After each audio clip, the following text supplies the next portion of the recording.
And welcome to beautiful Broadview Oval for the Stream Team Clash of the Round. I'm Tommy Javor, and today we're having a look at Broadview and Tea Tree Gully. Broadview coming up from Division 2 as premiers, 2-2 at the moment. Very hard to tip their form. Tea Tree Gully consistent as always, 3-1, looking to really move into the upper echelon of the ladder.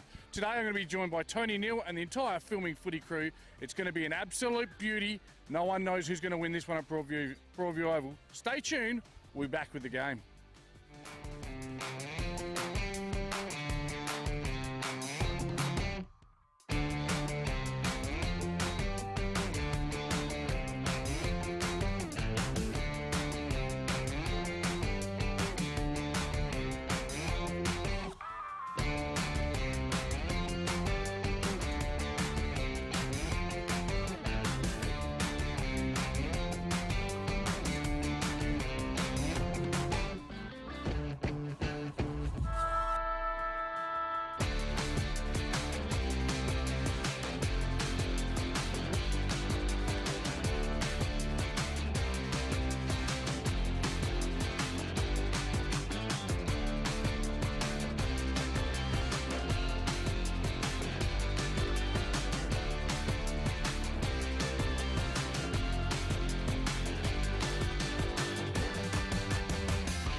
And welcome back to Broadview Oval. I've given Phil Herden the week off. I've taken charge this week, but I'm joined by a man who needs no introduction.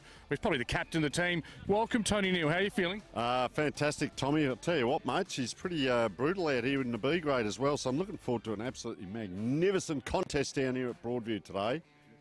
I'm not going to lie, I'm a little nervous. Right between the dugouts, we've got players coming on and off. A bit of filth, flour and filth coming out of their mouth, but I'll tell you what excites you the most about today? I'll tell you what, mate, fair income, the battle of the midfields. I know Tea Tree Gully run deep only through necessity. They've been down to 19 players at times last couple of weeks, and they'll bring players out of the back line and in from the forward line, play through the midfield, and I know that Broadview also have a tremendous midfield, so I'm really looking forward to that first bounce and what happens in that muddy area, TJ. It's all going to happen. I'm telling you what, based on what happened just behind us, I think we're going to get plenty of ball in our area. Balls in the area, Tony. Hey, we don't exist without our wonderful sponsors. Let me just rip them out. Sports Interactive, 9 News, Dartfish, Mosley Bar and Kitchen. Someone's winning a $100 voucher. Filming Footy, right here. Roll the dice. $5,000 worth of racehorse up for grabs. Sportal, the Banner Crew. Ah, geez, I'll wear them all day and all night. I've got my boots on now, though. Makeshift Ratify, which we talked about in the show. Make sure Ratify. Programs to fit, whatever that is. And, of course, our good friends at Buddy Bet. Who are you on today, Tone? Yeah, well, I think I'm Broadview, aren't I? Oh, on the Gullies, yes, we've got a Buddy Bet on. And earlier on today, we recorded some interviews, didn't we? So we're going to have a look at them right now.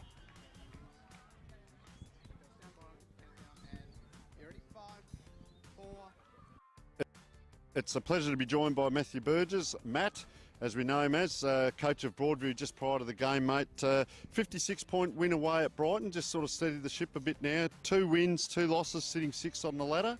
How are you finding it in Division 1? Yeah, we had a really good win last week, and we sort of threatened to do that over the first couple of weeks. Obviously, you had a good win against Port Districts in round 1, and then you play Shock, who are obviously flying, and PAC, who have been the benchmark for a few years now. So we had a reasonably tough start, and then we come into some games where, yeah, they've become must-win for us. And like I said, we showed glimpses through those first couple of weeks, and it was good to put it all together and have a good win. Tell us about training and scenario planning and things like that. How's it been going? As we said, there's no easy game in Division 1. There's always pressure. It's constant, and game plan versus game plan. How's the preparation been? Yeah, it's been good. The boys are super eager to learn, and most Thursday nights we go through a bit of opposition analysis and try and take away some of the things that they want to do, and then we come out and train those on a Thursday night. So, yeah, we do some scenario-based stuff most weeks, which is good. Every opposition's different, so you've got to take it week by week. Mate, just personal opinion myself, I think battle of the midfields today. We know you've got Liddell and Gotch and these kind of players, but the opposition have got some pretty handy players with, dual medalist in there with Mackay, and they run deep through the midfield. And just looking at the conditions in the middle there with the mud, how do you think it's going to go, and will the weather become a factor? Yeah, you're definitely right about their midfield. They run super deep and they hit the scoreboard. Like, a lot of their goals come from their mids, so we're really aware of that. But we've got a really deep midfield too, so it's going to be a really good midfield battle, I think. One of the better ones you'll probably see in a while, and it's just going to be contest after contest. And Yeah, conditions, I don't think we'll get much more rain. I hope not. And I was talking to one of the boys out there, and he reckons his heat map's just going to be a square that goes down the wings and across the goals. So, it's going to be a good contest. Yeah, we talk about that, the tram tracks, whether they come down the line or whether they zigzag across. And as we said, around the conditions today, probably going to be the equaliser. Fatigue may set in. We talk about physical fatigue. We talk about mental fatigue. How are the players handling it when they're behind on the scoreboard? Do they worry too much about the scoreboard or just forget about it and think game plan? No, we're pretty heavy on playing our way for a whole 120 minutes, and regardless of the score. And, there was a case last weekend where you were 10 goals up with 2 minutes to go, and one of our guys ran down a Brighton player for about 40-metre run. So, we try and play the whole game all the way through, and it's one of those things where we like to feel like we play a style of game where we're in most games each week. All right, Matt, we'll let you go off and prepare, mate. Fantastic that you can join us on the boundary line so close to the game, and we wish you all the best for the positive outcome. Perfect. Thank you very much. Cheers. Well, it's a real pleasure to be interviewing Justin Machotta, the coach of Tea Tree Gully, just prior to the game here. Justin, mate, 40-point win over Goodwood last week. The team's running into some good form. It was an interesting game, actually. I think Goodwood come up with pretty clear intent that they want to, or they don't want to be 1 and 3. So it was a pretty physical game early, and I thought we got better as the game went on. And there's a few work in progress areas for us at the moment. I think we made some good progress in those areas, and look, we grinded out the game really well, and we spread the load, which is what we have to do. Yes. We've got a few areas that we're still trying to. There's pieces of the puzzle we're trying to put together. So it's going okay. We're tracking along okay. We don't expect to be playing our best footy yet, but we certainly expect to be doing enough. We saw a couple of weeks back, you're sitting in 4th position with 3 wins. How's the preparation been this week, and what are you expecting with the conditions? Are we going to get a bit of rain, wet weather?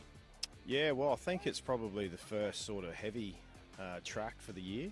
I think it will shift a little bit. I think there's pretty clear sort of style with Broadies, and from what we can see in the early games already, there's a clear indication of how they want to play, and I think we've just got to come here and really be focused on what we're really good at. Yep. And that's maintain our focus on progression with what we're trying to do within our method and our system. And as I said, we're still trying to find those pieces with roles that we've lost. We've obviously lost some key players this year already who we're not going to see again.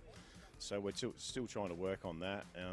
But I just strongly feel that if we do have a clear intent with how we want to play, and if we get close to that, well, hopefully it'll hold us in good stead.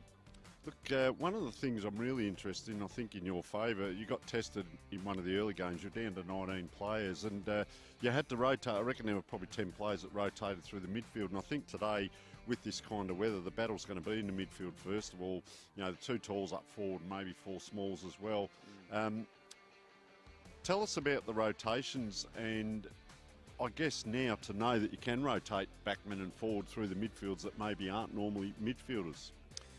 Yeah, well, it's an interesting point, mate, because we've actually played 3 out of 4 with only 19. So we've been down to 1 on the bench, 3 out of 4 games. So we've had to put a fair amount of load into our mids, and look, we've tried to recover during the week as best as we can, and we're playing our 8th debutant this week.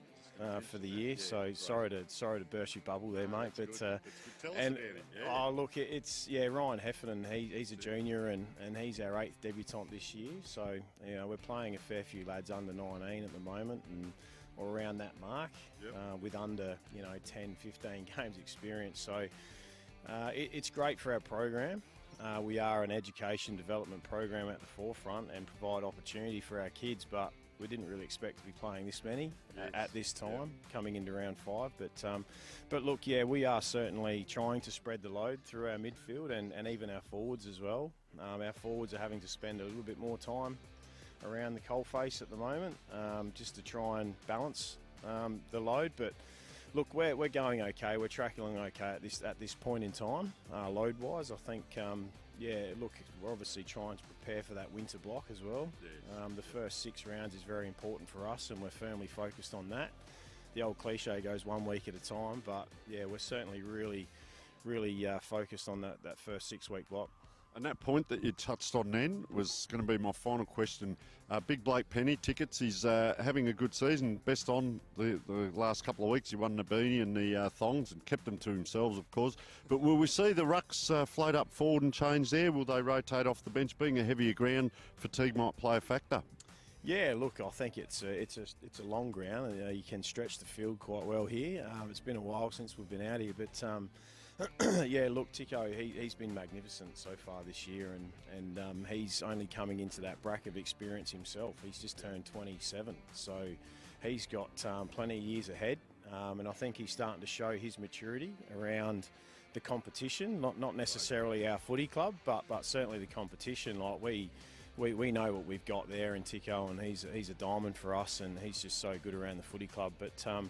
But yeah, we are trying to balance his load as well, and those guys behind him. Look, we've got some young developing guys that we're working with and educating, so it's just going to take time, and we're being really patient with those guys. All right, Justin, well, we'd like to thank you first of all for joining us as part of the game, and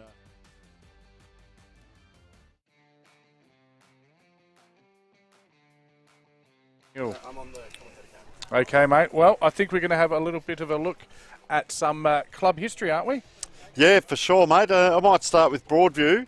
They were established in 1928, played initially in the North Adelaide District Football Association, the NADFA, moved to the South Australian Amateur Footy League in 1964, won the A3 flag in their first season. They were the A2 premiers also in 1974, a magnificent year for the Tigers because, of course, Richmond got up as well. Their 31 season streak in Division 1 from 1978 to 2008 saw them play in 12 grand finals, TJ, winning 6 flags, the last in 2004. The last season in Division 1 was 2013, and of course they won the 2022 Division 2 Premiership, defeating Sacred Heart Old Collegians. What have you got on the history of Tea Tree Gully, mate? I just want to go that and just looking at the recent form, because I think that slide's coming up. Monitor's just not on at the moment, mate, but I think they're looking at the slide. All right. Well, I'll keep going then. So recent form, yeah, they were relegated to Division 2 at the end of 2013. 2015, Division 2, they finished 7th. 16, they finished 8th. 17, they finished 8th. 18, they started to climb the ladder a bit. They got the 4th. 19, 7th.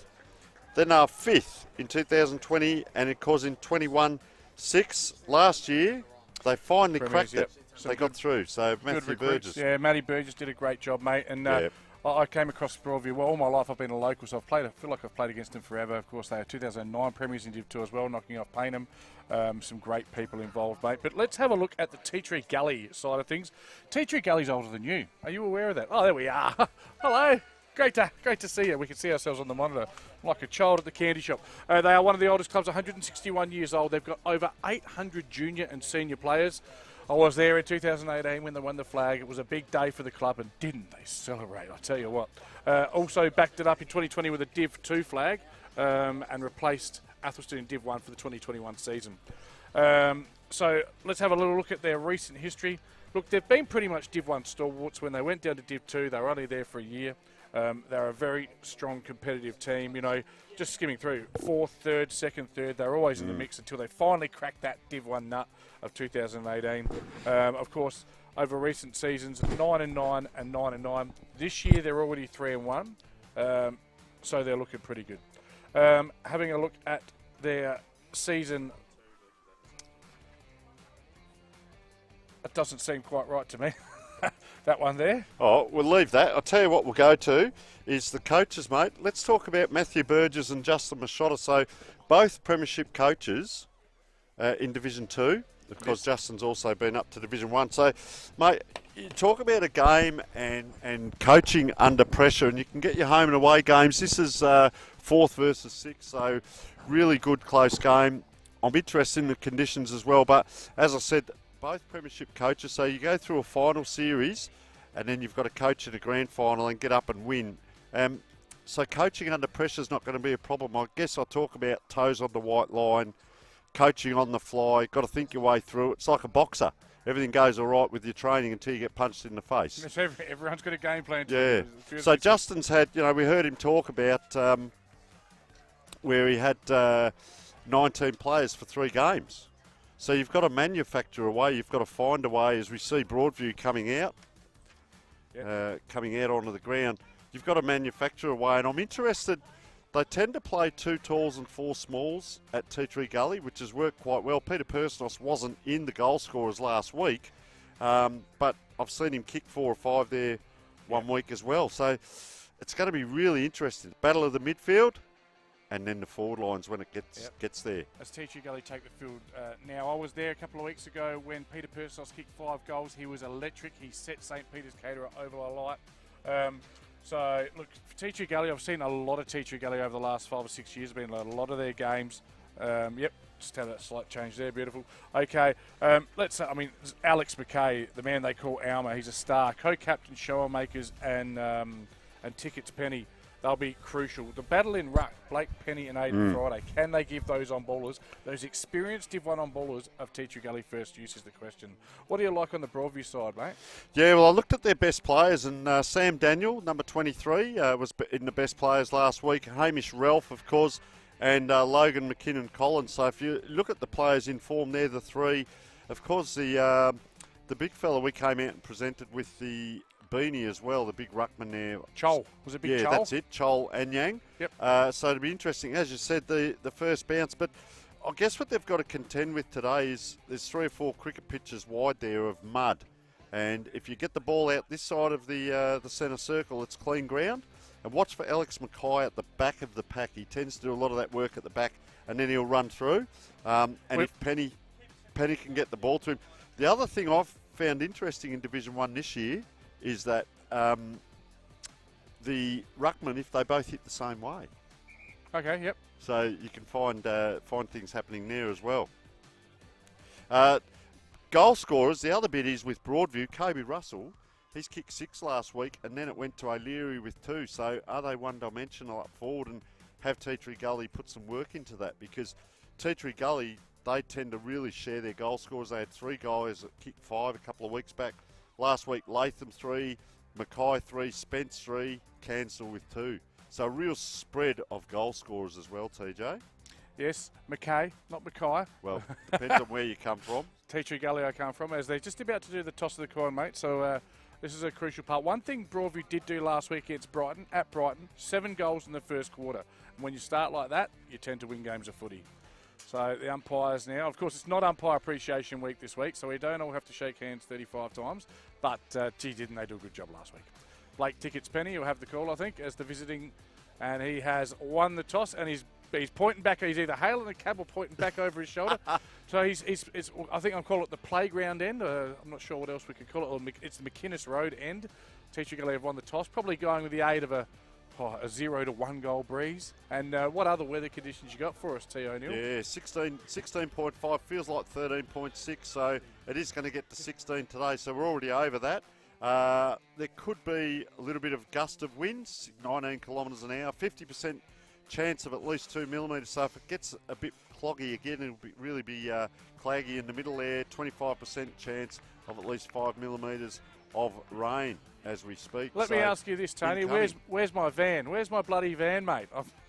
I got told to have a van every week. Well, what happens, TJ, is they're covering 5 games this year. Yeah, all games covered. So came down here at 9:30 this morning, and the ground was a bit wetter than what it is now. So it's actually come up. I think we're going to see a lot of the play down around the wings here. Not too sure how much will go through the middle. And I love watching the game plans, analysing. Yep. Tea Tree Gully, I saw them against Old Iggy's. They were allowed to run the ball out from full back, and they were getting to the wing. Now, as someone alluded to before, it's actually quite a long ground here. So let's just keep an eye on those first couple of kick-outs from full back. How far out the runners allowed to run out? Will Broadview put pressure on them? And then when they do kick the ball, will it get down to the wing? I don't think so. So as we sit here now, if you ask me which way the wind was going, I'd suggest they're going against it. It feels like a little zephyr coming through, but we will see. I was out early as well this morning, mate, at grounds. The grounds were very dewy, very wet. But you can see as the day goes on, it does dry up a bit. I saw something today, Tony, I've never seen before in my life at a C-grade game. I'm not going to name the club, the player, or the location. I want you to try and guess what I saw a C-grade player doing in the semi-warm-up today. I mean, you would have seen back in the day, as a former C-grade coach, I saw guys rock up drinking. I've seen guys have a durry. I saw something new today. Never seen it before. Any guesses? 60-metre kick. No.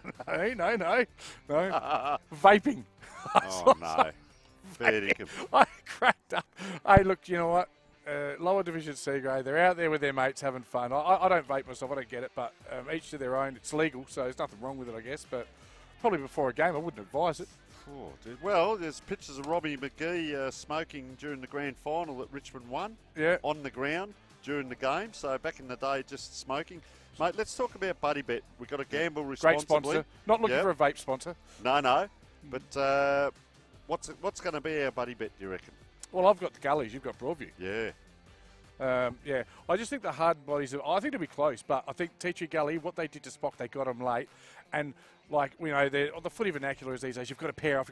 If you give Jordan, Peter Pistol Personos, any space, he swings on his left, he falls so he can extract a free kick as well, but he's just brilliant around the goals. He sniffs them. He can smell it. He's full of fast twitch muscle fibres too, so when you see him... Fast twitch muscle fibres? So if you I thought my binos were powerful. If you think about a pit bull, that's what he's like. He's just a ball of muscle, and he gets around and he enjoys a goal as well. The celebration's another thing to watch for as well. So big Blake Penny now just going back into the middle there to set himself up. You'll see Mackay line up next to him, Alex. And I'll tell you the other one is Zach Mackay. No matter what you call him. Is his brother, who he's out there on the far wing, number 3, and he, I noticed last week, was third best. The two co-captains were in the best players last week because Chad Showmakers, when he's on, very good player as well. In the midfield, that's number 12.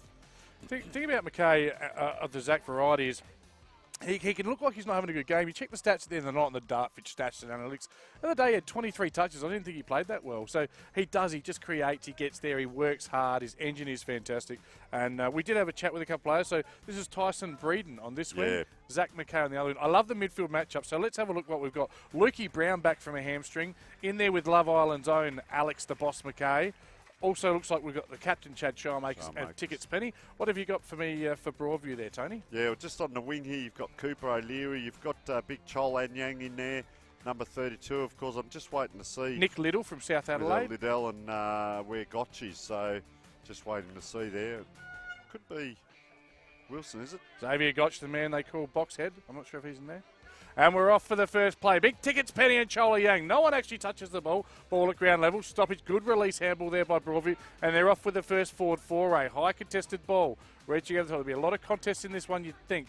Coming now. Loose ball. Spills to Broadview. Tea Tree Gully. Get it quick. Quick kick. Straight down. Make it someone else's problem. Pressure for the defender here. The ball spills fortuitously. Gifted handball. Open goal. Ring-a-ding-ding. Look at the king. It's number 15, Hamish Ralph, with the first goal of the day. And you even haven't said it bloody word yet, Tony Neal. No. Well, just waiting for it all to happen. And how far into the quarter are we? We've 30 got it seconds up there, to happen. 30 seconds. So there you go. Just taking a breath, preparing for the banana cake and the coffee, and they've already got a goal in the score. But it is quite good out there, the ground, if you can get out of the middle like that. And the teamwork in there, and I saw Cooper O'Leary here, number 3 from the wing, got hold of that as well. So they're linking up as teams. And look at the backmen. They're streaming down. So they've all gone down to celebrate pretty early. That's going to take a lot of fatigue out of you if you're doing that all day long, trust me, from experience. Round 5 today, isn't it, Tony? Correct, and that is Nick Liddell at the back of the pack. So Mackay has number 13 on him, and we haven't got a number for. That's him there. This way, that way. Is that?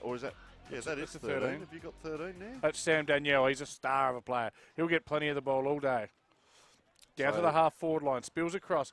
Out near the boundary side. Remember, last touch now changes the dynamics of football in Div 1. It's made it faster. It's made it more corridor-orientated, but a good tackle will see a ball up. Now, I reckon it's Liddell. You're saying Liddell. Is he Chuck Liddell? You're a UFC fan, aren't you? The Iceman cometh. Called it, TJ. Called it. Yeah, so ball up mile away. I'm going to get the binoculars. So powerful you can see the muscle twitch fibres, Tony. You call That's the play. Him. Yep. So I'm also interested, when you see these throw-ins where the ruckman stand, is there anyone behind him? You see the two here lining up, and you need someone behind because that's going to get you into the middle of the ground. But the ruckmen tend to stand a long way back. So this one comes in, they battle, but Penny just taps it to himself and picks it up. Very well done there, a bit like Hudson when he was playing at the Crows and Bulldogs. So on the ground. Now they go forward, Tea Tree Gully. Not quite in. Yes, they're inside the 50. Here's Personos, full of fast twitch muscle fibres. Watch this lad. He'll get it up. He'll probably dribble it. He loves doing that.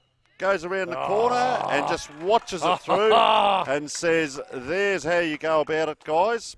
And that's what he does, Peter Personos. There is two things in life he loves the most. You probably think I'm going to say footy and family. It's not. It's goals and cryptocurrency. Oh. He's mad for the crypto, the pistol. And I'll tell you a couple of things. Two things, just that simple footy 101. I mean, we're both coaches, Tony. I coached last night, lost. That's neither here nor there.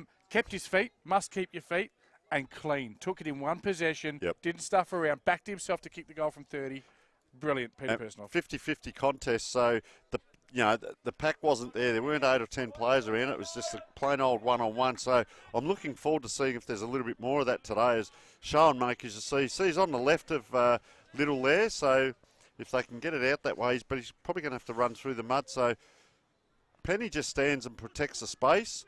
Broadview around the back, so Liddell goes this way, that way, indecision, and sense of humour puts it right into the mud there. And just racking up the touches, Sam Daniel. Nice kick, and that drop mark can be costly. They're backing up here. They haven't got too many behind the ball to help out. Now players come.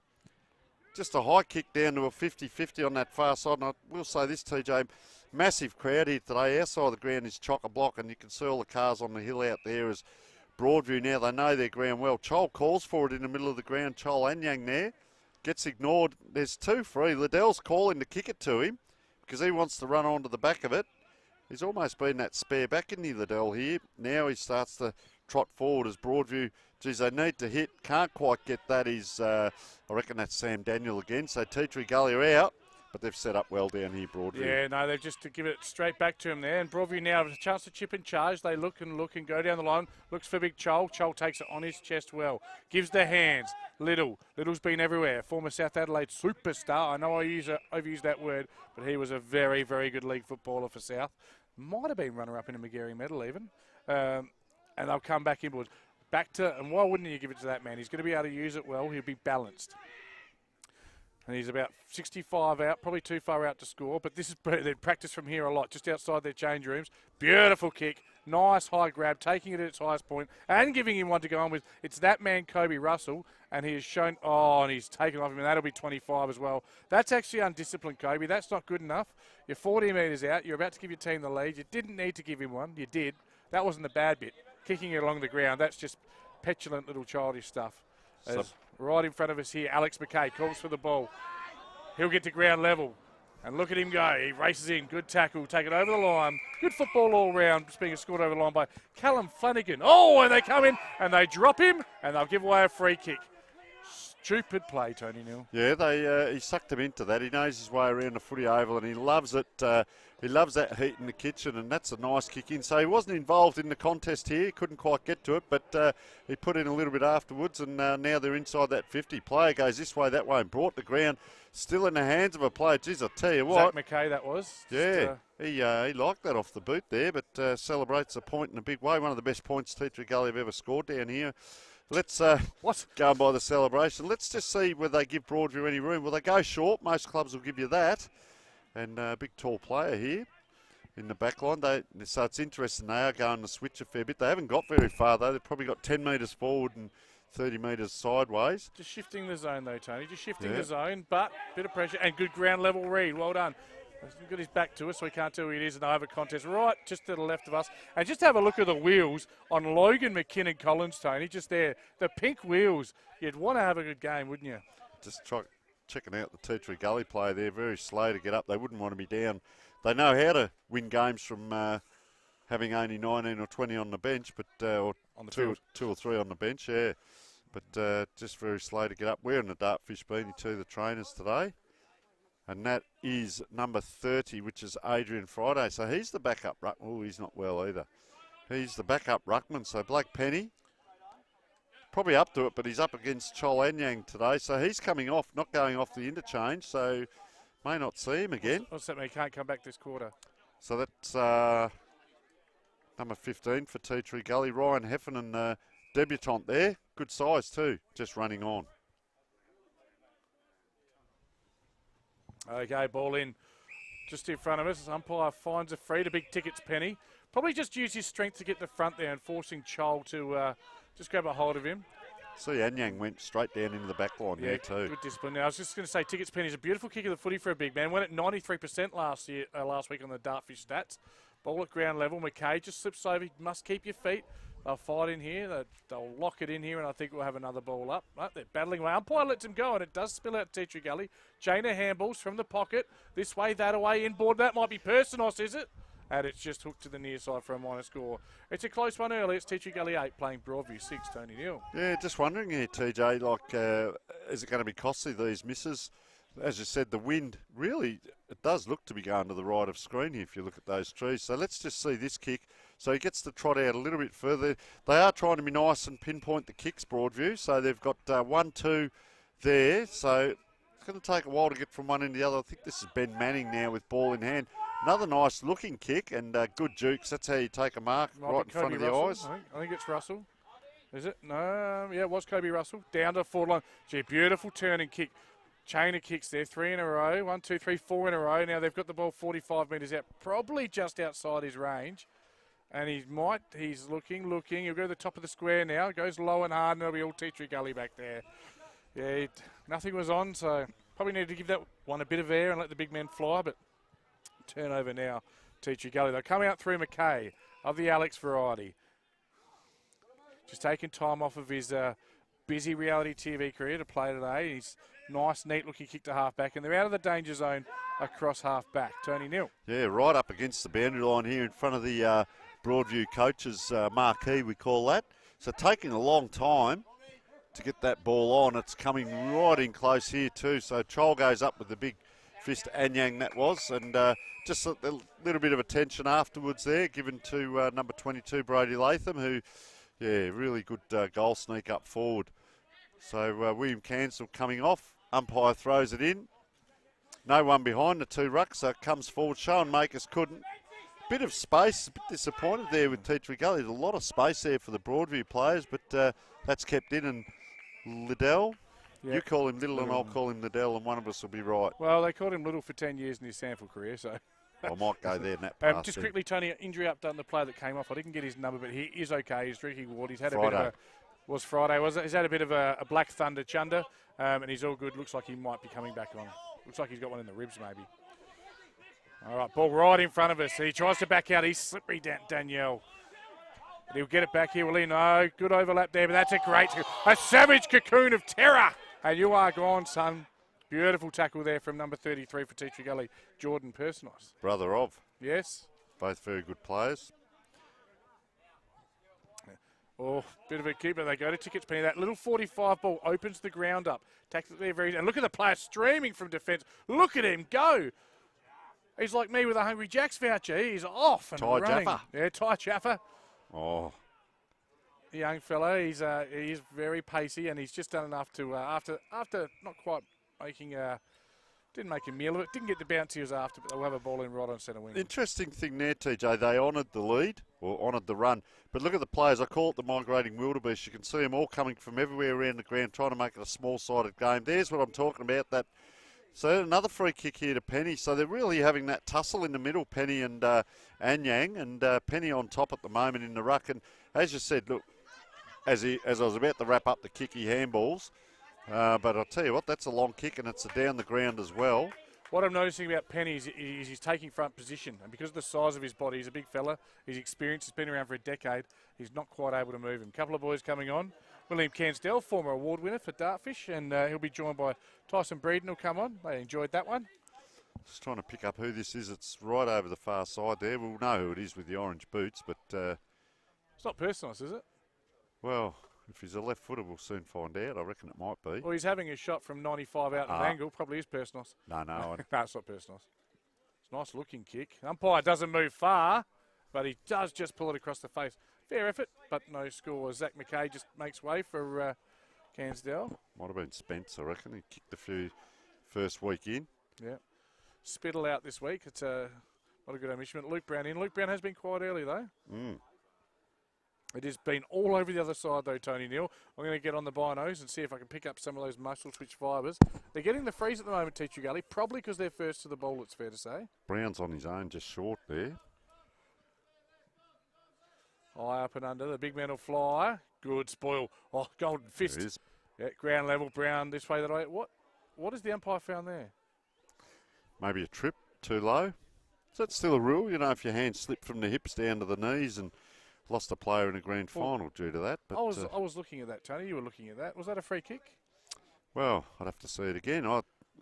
It did look like he tripped, but I don't think it was a deliberate. You know, I don't think it was a deliberate. I thought he was trying to step and he lost his footing. I don't know. Yeah, I'm going to call that one lucky. We'll say that. So lucky it is. Comes in. Lucky Brown. And he has a shot from 50. It's a beautiful kick normally. It looks like it's a beauty. It is. It's Luke Brown with his first as they welcome him back. And quite the addition indeed he's going to be today. Tea Tree Gully second. Tea Tree Gully 15 take the lead over Broadview 6. Of course, Broadview scoring in the first 25, 27 seconds of the game. Yeah, and you've got to manufacture those scores, don't you? We've seen Tea Tree Gully. They've had to go right out wide over that far side to try and get that ball back. Brodie Latham, I reckon it is, in the orange boots here, so he's going into the middle. He's another one. They tend to transition. You see McKay's gone up forward now, so they do change them on the ground. The thing is that Penny won't be able to go up forward at the moment unless Friday comes back on, so we'll keep an eye on that. A little bit underdone here in the ruck, though. It looks like, is that Logan McKinnon-Collins actually going to go up in the ruck? So couldn't get up, so Penny just kicks it onto you wouldn't believe it, onto the Broadview player's foot. Does that become a stat? Effective smother. Mark that down, Dartfish. Tommy said so. And I'll tell you what, we're not going to know who this player is. Watch him get up out of the mud here. We'll have no idea who that Latham. is with the orange red boots. Is it? No, that's Latham here with his back to us. Well, he's gone for the day now, the mud boy. Yep. Again, it's all tickets. Penny in the ruck at the moment. They're going to have to start working off that. Balls at ground level in the mud, just bobbing around. It's not like a cork in the ocean, like a cork in the mud, not going anywhere. Clag, the old glue, yeah. That's where my old horse went. Another ball up from the umpire here. Oh, Penny just goes bang. Doesn't get too much meterage. Got plenty of height on the punch. Interesting one. Ball one at ground level there. That was number 14, James Harley, the man they call Stickers. Here he goes, TJ, come on. Oh, ball spills fortuitously, but he just hooks it with excitement. Ooh. Tries to swing back. That was... Heffernan, the debutant, I reckon. Yeah, my number's a little bit out of order. Makes it tough. Yeah, I've got him. Yeah. So they've, that's going to be costly. 2 goals 4 now for the quarter. And out of the playground comes the ball. Probably not great signs for Broadview, though. 6 scoring shots to 1. Broadview have either been very good or very bad this year, and they need to turn this around quickly. Otherwise... it might be the latter. The former, whichever one. Anyway, ground level contest. Both men wanted the ball there. Great football. Good to see you. Errant handball, though. Spills too. Latham pushes it forward. Not all that effectively. Good tackle, and we'll have a ball up. About 45 metres out from the Tea Tree Gully goal. I'll tell you what has happened. They've come over closer. That's Joshua Spence with the mud all over him. Very lackadaisical when he's out there. But a very good player, but you watch him in the back line. He's up. He's probably uncomfortable because he's so far up the ground at the moment, and Broadview just can't break out as it comes down towards those players. And they're trying to put him on. Actually, he's on Callum Flanagan, who's picked up a couple of possessions just in recent times. Number 10, he's just trotting across. So a lot of players around that ball, and then probably a 30-metre gap to this kick that comes out. So that's why there's no one there as it comes out. The race is on this way, that way. You've got to be able to keep your feet. Tyson Breeden, he's gone backwards. Penny's on his own in the middle there, so he's going to be like an extra centre man, and that's a nice kick forward, deep into that forward line. A little bit of a push, and that's Brown, and that's what they do. They transition. Yeah. Well, they transition their midfielders into the forward line rather than rotating on the bench. And, very handy player, as you called earlier, TJ, to come in. Luke Brown knows his way around a footy ground, so should have no problems here. Aiden gives me nothing. He controlled the ball drop there, didn't push, just a gentle little nudge with his elbow, as you're allowed to do, and a beautiful kick for goal. Got his second there, Luke Brown. His second, Tea Tree Gully's third, and it is worrying signs.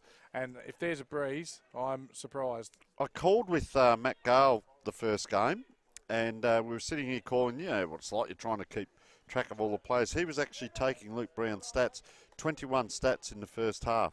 And then didn't come out. Yeah, didn't come out after half time. So I think the big thing for him is to get through a whole game. And do they as they're doing, he's not so much resting up forward. If you go up forward, you've got to be able to play the game as well. And he's the deepest man there. Look at that luxury. They've got him and Alex McKay down there. And I talk about there, and Personos is up a bit further.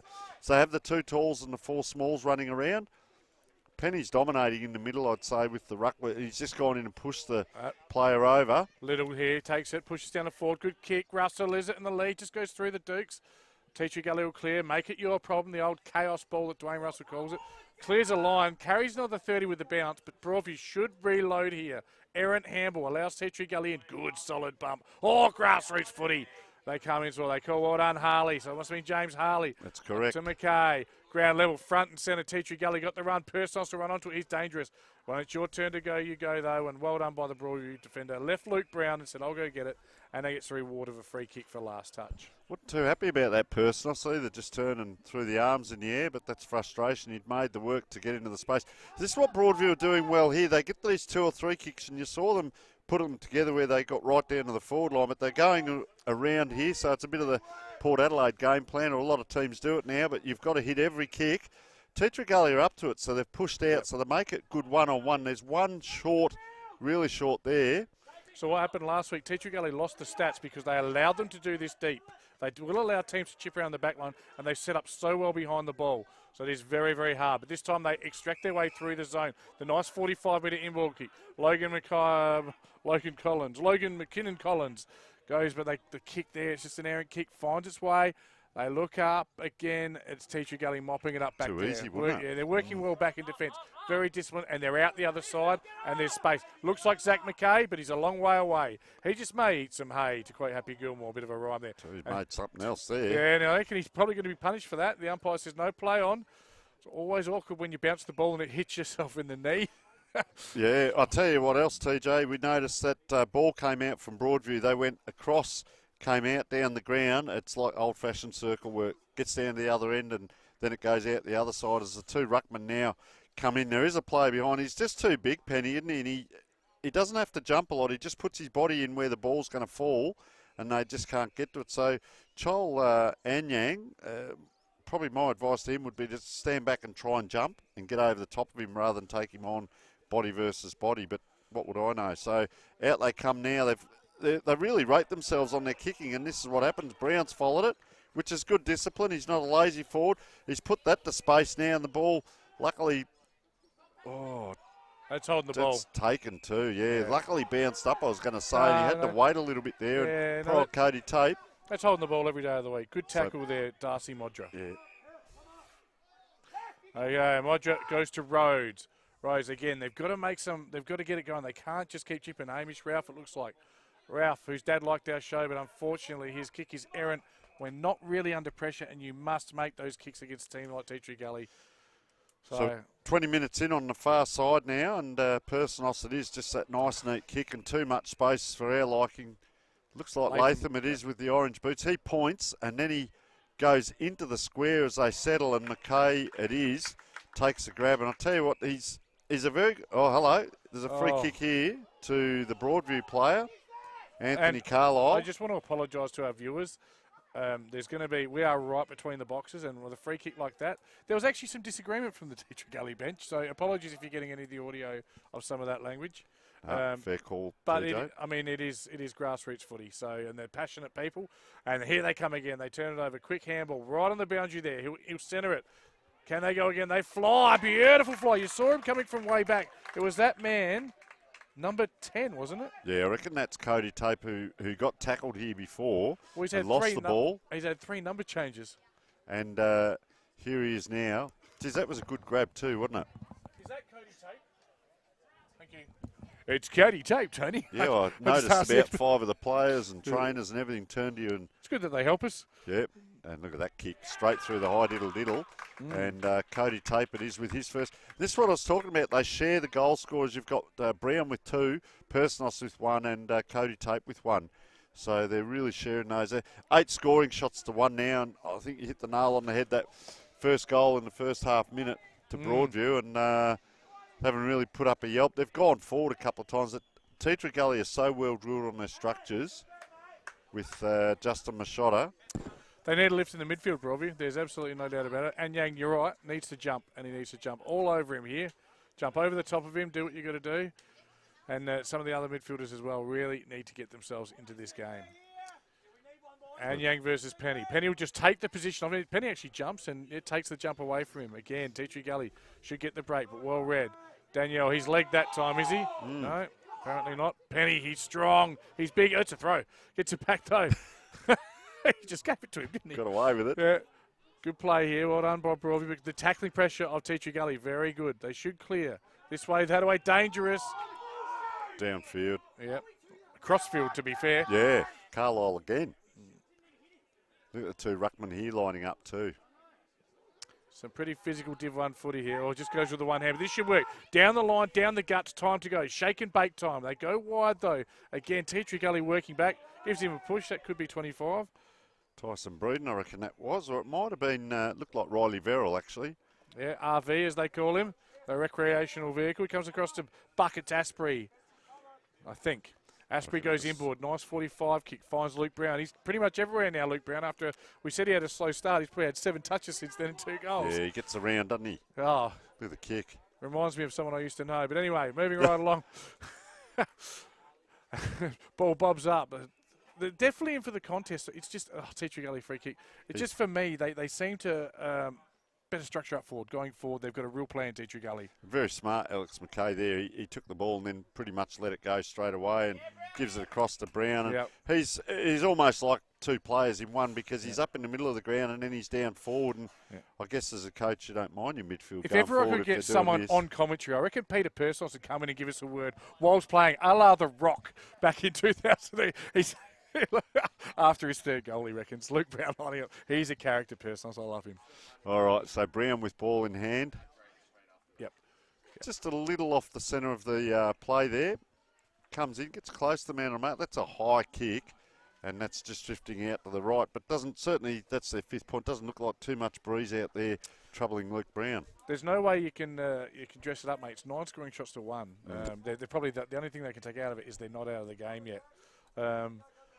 Yeah, so the round 1 win against Port District. They smashed Brighton last week, but doesn't look like they've got their faux shizzle this week, whatever that word means. Good mark there, though. Well done. Competed hard.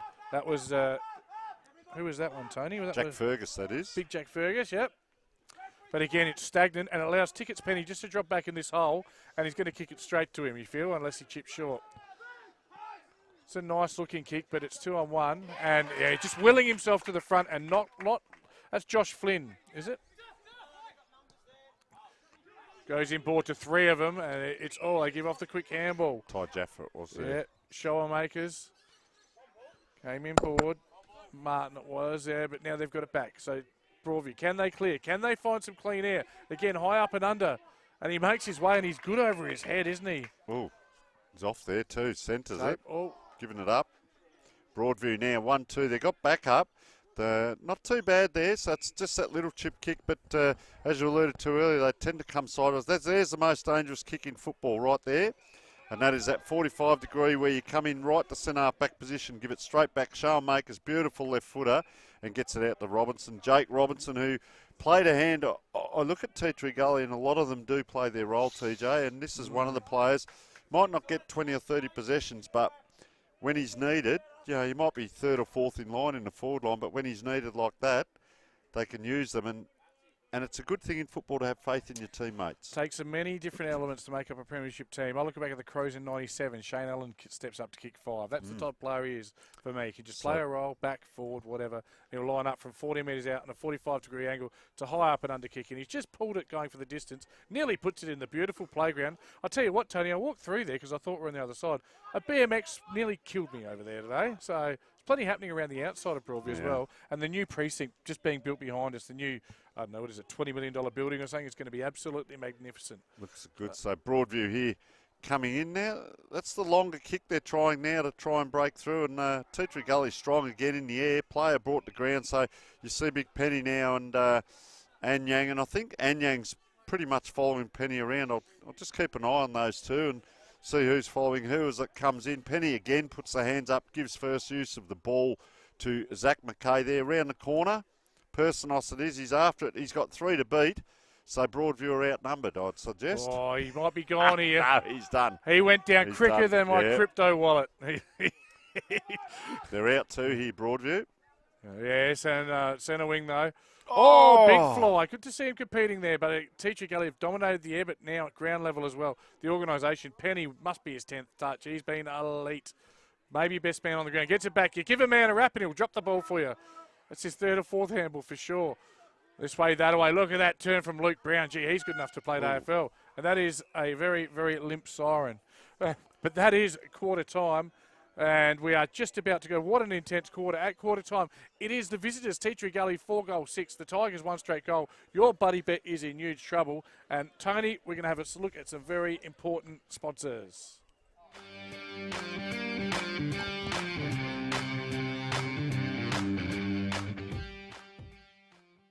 Nine News, teaming up with the Adelaide Footy League. Tom Wren on the ground at your club for Thursday Night Live, strengthening communities through footy.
Well, folks, we're down here at the Banner Crew. Our friend, supporter and sponsor of Between the Posts has joined us. Welcome, Jason Goods. Thanks, Tony. Nice to be with you. What can the people out there expect to buy from the Banner Crew and get looked after? Pretty much anything that you can put your club logo on or a message from the club, whether it be, like you mentioned, a marquee or a flag or an A-frame or a banner, a stubby holder, a pen, anything like that, anything that you can pop the club branding on. Everything's customisable. So basically we've got an in-house design department with 2 graphic designers that can work toward getting the message across that you're after. We're down here at 318 to 326 St Vincent Street, Port Adelaide. Jason, thank you so much for your support. And back here at beautiful Broadview Oval. And I tell you what, it was raining all morning, but the day has cleared up at 16 degrees and fine. And the footy's actually really, really of a good standard, but it is all the visitors. Tea Tree Gully, 4-6, plays 1 straight goal. That goal coming in the first, 25 seconds, I think. So the goal kickers were Luke Brown has 2, Cody Tape has 1, and Pistol Pete Personals has 1 for Tea Tree Gully. Whilst at Broadview, it was Hamish Ralph with 1. Tony, put your coach's hat on for me. What can Broadview do? How can they change this around? How can they get back in the game? Well, I think they've got to get the Jets on a little bit more and make position. There's patches where they're running out wide and they're getting into position and they're getting the ball. They're trying to chip the ball around. You'll see how the back line, there's 3 or 4 kicks and they'll make maybe up the half-back line, and then that next kick goes to a 50-50, doesn't execute correctly, and it comes undone. And I'll tell you what, against Tea Tree Gully, they'll chop you up, they'll chop you to pieces. So just a contrast in the way they play. You see Tea Tree Gully, they're using the ball a lot better, and I think they're probably the majority of their kicks are that 10 to 20 metres longer than Broadview's. So maybe they've got to think about how they're using the ball and not giving it up to the opposition. And Blake Penny's playing a great game. Yep. all across the ground, didn't he? Yeah, look, for me, mate, they're just getting completely outplayed. Apart from that first 30 seconds, they're Teacher Gully, they're outworking them. Their work rate is better. They're controlling the air. They've got players front and centre. They look deadly up forward. They're lucky Broadview to be only 5 goals down because that was as dominant 25 minutes as I've seen. We'll see young Friday out there, and he's still in his gear right to go. So what's the ruling there? He walked off with the trainer, didn't he, across the line. He didn't come through the interchange, so he's out just for that quarter. So he might be able to get back on. And I'll tell you what, the way Blake Penny's playing, he might not be needed. But you wonder whether, at the moment, the weather is quite good, but you wonder whether that's going to take a toll physically as the game wears on. But the ground's holding up quite well as well, TJ. There's only that little muddy spot in the middle, so let's see what happens. Broadview need to go, and they need to go now. We're going to have a quick look at some of the scores from out of grounds. Of course, no sample today. SA beating WA last night by 13 points to the curtain raiser. To Port Power getting the chocolates over Melbourne. But let's look at Division 1, mate, because that's where it's at. And I'll tell you what, it's only early, it's only quarter time, but an upset on the brew, a huge upset. I watched Port District last week. They looked back. Well, they currently trail Brighton by 9 points. And in the Battle of the Cellar Dwellers, both looking for their first win. It's St. Peter's leading Old Iggy's by 7 points. But we are back here at Broadview Oval as the players take their positions. And just while they do, don't forget about some of our amazing sponsors. We've got 4 awards to give out today. Archie's Footwear, we've got Dartfish Beanie, we've got the Mosley voucher, we've got the Roll the Dice Player of the Year, and of course, the Neomorph mouth guards. Have you ever put one of those in your mouth, Tony? Not a Neomorph one. I have worn one. I have got a story about taking it out, though. Nothing like a Neomorph. It's Tony who's going to get it started for the second quarter. So Luke Brown, just giving him a lot of space here, just to the right of Penny there. Penny goes up, and it comes towards Brown, and trying to catch him is Cooper O'Leary there. It goes this way, that way. Still in the middle. That's Cooper O'Leary now. Just elects to rugby almost. Get past it there, and ball's covered in mud. And that is a great one-hand grab. That's Cody Tape, and that could be a contender for one of our marks of the day out there. And just goes in. That ball's still slippery.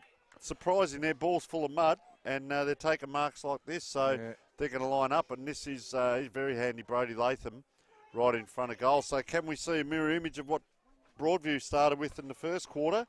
Can Teachery Gully ground bathed in sunshine here, not much wind, so geez, if we keep this up, it'll be a great game, great day for football, and that ground's really dried out now. So Latham it is, 45-degree angle, probably kicking from 35. Geez, he's put it high and hasn't made the distance. Teachery Gully, well, it's still in. Big Robinson tries to keep it in, and the goal umpire says we're on live stream today, so I'll just call that a point. Bit of a con job here. It'll be interesting to see if they'll take a bit more of a risk with the kick. The kick to the pocket didn't really work last quarter. They go a bit wider to the flank, and that probably does work because Ralph makes a real contest of it. Hamish Ralph slipped down for a goal in the first quarter, but he's playing deep in defence. So arguably one of their better players at the moment. Probably a bit few and far between, unfortunately, for the Tigers. As they go along down the wing, this will probably suit Tickets Penny, but getting to that ball hits the ground. Joel puts in a big, strong contest. Well done. But Teachery Gully at ground level. The big don't argue. Nice release, but it's dangerous because if you miss a target now, but they make a contest of it, so it's going to be a ball in right in front of us, Tony. If you just have a look now, Teachery Gully, have a look at how they are set up behind the ball. We've got 1, 2, 3. They've always seemed to have that spare back there. And if Broadview bomb it, they'll get it. So over it comes Broadview now, just really close to the boundary line, which squeezes them up here. Mackay can't make the tackle, so it is very close to the boundary line as the kick comes in. Player not watching the ball there was Logan McKinnon-Collins, but they get away with it. And that's a nice kick forward there by Lachlan McKenzie. Gee, player having to do the big wide turn there, but it's okay. And I'll tell you what, he's kicked it to that man, Hamish Ralph, so he's covered a lot of ground as well. Yeah, one thing you would have missed in there, he didn't get a stat, but a really important, I don't think that is Hamish Ralph, is it? That might be Ben Manning. Number 18, you are correct. Thank you, but sir. It was a beautiful box head. Xavier Gotch just put in a beautiful little shepherd that created the space to get some quality ball movement forward, as it is indeed Ben Manning. So Manning it is, steps in, big long strides, very straight kick. So straight it was over the top of the umpire's head, and a much needed goal there to Broadview. Pretty excited about it as we're just winding into 3 minutes. And I'll tell you what, that was a big body that Chol Anyang put in too, wasn't it, over here? So maybe that contested ball, they're going to put a little bit more emphasis on trying to win the contested ball. Got squeezed up against the boundary. and got it through, and through for a goal. Yes. It's always rewarding, isn't it, when you get the ball down there and it doesn't come straight back out. Yeah, no, it certainly helps. So just for Broadview here, they need a lift in the middle. They got it there. They've got Little in there. They've got Danielle. They've got, is it Daniel or Daniel? I'm not sure how we say that one. Danielle, maybe. And Anyang. Anyang actually wins the tap, but at ground level, McKay just pushes it forward. Tries to get it going their direction. Danielle at ground level. A good tackle. Follow up, though. And here come Little. Gets outside. He'll be on his left. Still nice kick, but Alex McKay just reads it better and chops it off there. Just hunts the ball, doesn't he? Just loves it. Loves it. Loves the contest. Loves reality TV. Loves it all. Loves the ink. Look at him. He's inked up. High kick down the line there. Teacher Gully too strong there. Very, very, very good mark there. Just using his body strength there was Jake Robinson. Down to the line of goal there. Just pushing it. And again, another very, very good mark.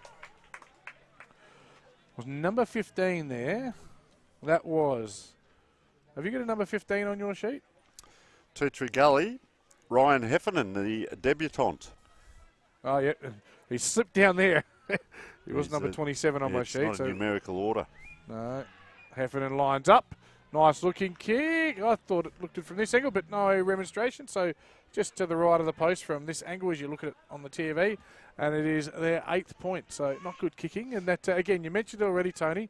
It's all right when you're 20 points up. It can come back to haunt you very quickly when the other team goes bang, bang. So, well, we've got clear sky at the moment too, TJ, so we might be in for a fair bit of dry weather. So they're going to go long to the 2 ruckman, and, gee, that was clever by Penny. He just sidestepped, and he's going to take the free here. He sidestepped. I think Anyang set himself up for some body work, and Penny just stepped around him. So he's going to kick that ball in.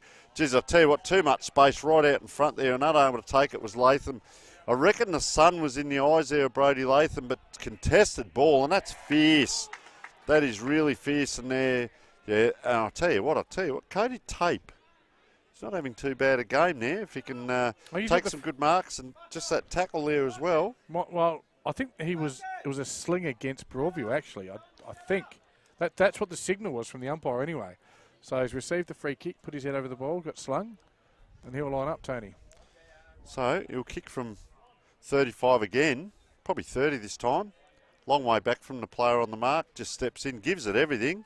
Strong kick, and as I said, costly again. That would be a lot of laps of training back in the day, but I've read something recently. If your game involves running, don't use it as a penalty, TJ. So keep that in your coach's book. Okay, thank you. Nothing wrong with all the 100 push-ups and stuff like that. Very wide again to Ralph. Ralph's been certainly offering plenty. A lot of it's been near the boundary line though. Aidan Tuckwell waiting to go back on. Right in front of us here. Ralph will come down the line. Good fly from Danielle. Someone takes him when he's not facing the ball. That was Jack Asprey, big buckets.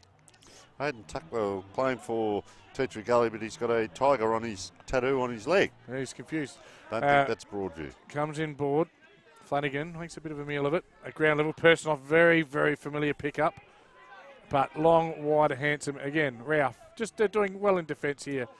Certainly creating plenty of drive from back there. They need some run though.